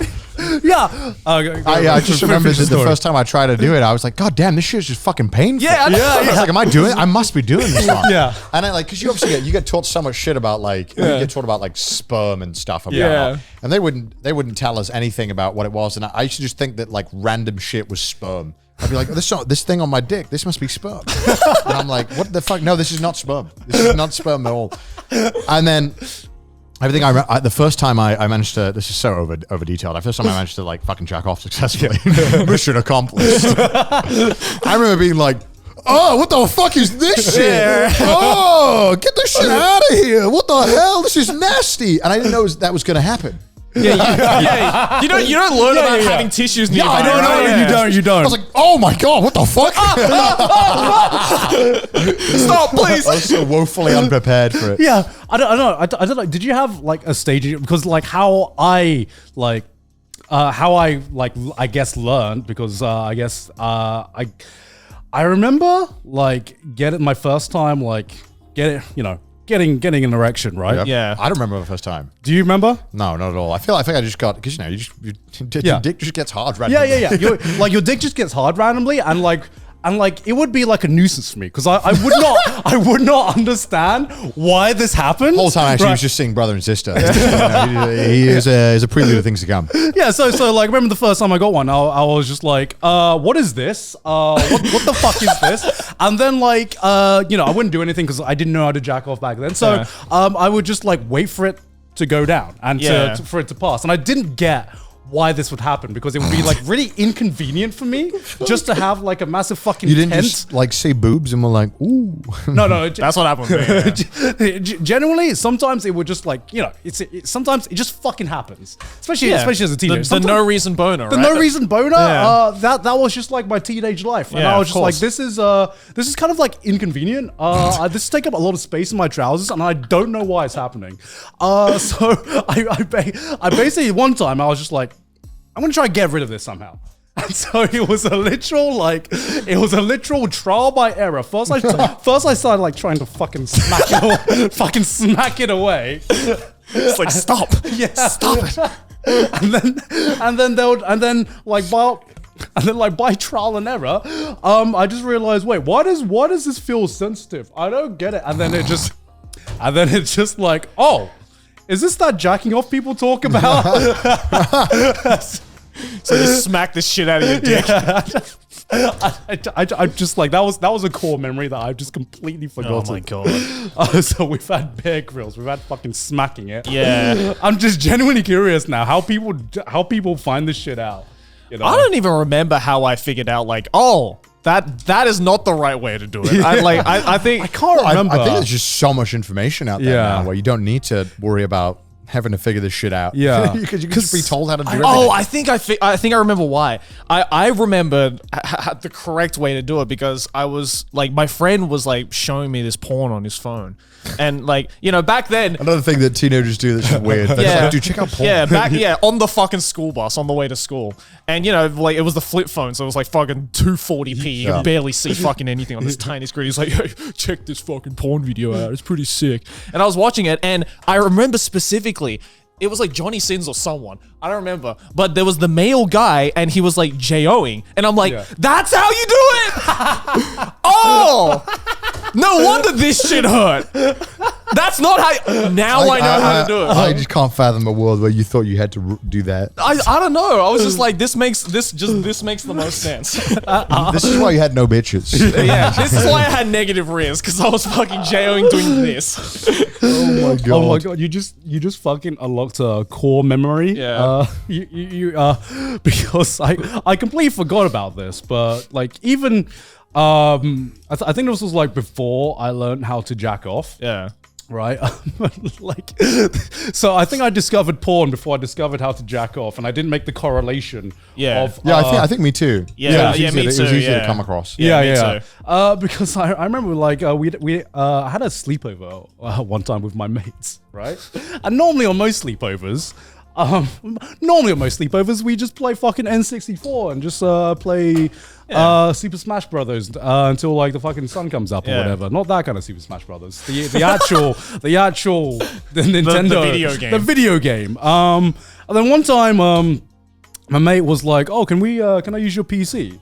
And he starts downloading porn on LimeWire, and I had no idea what the fuck he was downloading. What the fuck? And he downloaded this like fucking like obviously we were on dial-up at the time, so he downloaded this like 1 minute clip, which still took a while. Yeah. And he shows it to me, and I probably like my mom's just having this realization of this one sleepover that we're having as a kid, and he shows it to me, and it's like the most fucking amazing thing I've ever seen in my life. There are three of us, and we were just all sitting there. You do look at it like monkeys. Like we're just like gawping. And I was just like, I turned to my mate and I'm like, is there like a full version of this? And so the entire night we find the full version of whatever clip that he's found. It's like a 20-minute clip. Takes all night to download. Yeah. We stay up all night. This is the most mid-2000s It is. Play some video games. Didn't get any sleep that night. And at around, I think like 5 a.m., we could start to see the sunrise out. We're like, oh, boys, it's happening. It's finished. and the last thing we do on this sleepover, and like my mom and dad are asleep like upstairs, is that we're just all like huddled around. We're all huddled around in silence, just watching this porno. And it's like, it's the most amazing thing I've ever seen in my life. I'm like, what am I watching right now? What is this? Girls and boys can do that? Is this a thing? I don't understand. And Is this what Riz is? yeah. And that guy ruined me for my life, because I was like, well, now I know. Now I'm only downloading one thing on LimeWire, and it ain't music anymore. Oh God! Did you have any pregnancies in your school? No, because I went to a boys' school. That would have been a whole other problem. That would have been a different issue. Privileged. But because I went to the boys' school, and then down the road there was like the sister school, which was the all-girls school, and yeah, there were some stories of like people getting pregnant in the sister school for Actually, sure. no, we had quite a big push on like sex education. Yeah, we had that too, because I think the area I grew up in was like had like the highest rate of teen pregnancy in the UK. Oh damn! Probably just nothing to do. Yeah. So yeah, I remember there was like I think one or two in my year they got pregnant, I think. But I remember they just randomly, I think, started really pushing it, being like, "Hey, guys, use condoms." I'm like, bro, I don't even know how to jack off. How do you think I'm gonna figure this shit out? What do you? I don't know. I'm trying to play Halo Reach. I'm not worried about this. Trying to get those next points points. Yeah, Like. and I felt like we had these lessons, and it was like catered towards a very specific group in our school. I think I was just like, bro, I'm just trying to learn. Dude, every time, like for me, the thing that annoyed me was like, during sex education, they were like, okay, guys, remember, if you're going to have sex, which there's nothing wrong about because you're all in puberty, make sure to use a condom. And in my head, I'm just like, where? How do you require these things? I've never even seen them like, out in the wild. Who has them? Where do I get them from? You didn't tell me that shit. They don't just spawn when you think about having sex. It's like you got to go out and buy them, but they never told me where to get them. So I'm like, well, thanks for that information. I'm gonna do nothing about that. I'm gonna go home and play Mario Party. I was tuned into games. Nothing else was happening. Yeah. Exactly. Hey, look at all these patrons though. Make sure to use a condom whenever you have sex. Yeah. Hopefully you learn how to jack off better than we did. Yeah. Let us know down below. Yeah. Let us know how you jacked off. We've cursed this comment section. Holy shit. This was an interesting episode. It turned into It went from one of the deepest episodes to just like 3 monkeys talking about how they J-O. Yeah. But hey, if you'd like to support the show, then go to our Patreon, patreon.com/trashdays. Also follow us on Twitter, send us some memes on the subreddit. I can't wait for the memes of this one. And if you hate our face, listen to us on Spotify. And we'll see you guys next week. Bye.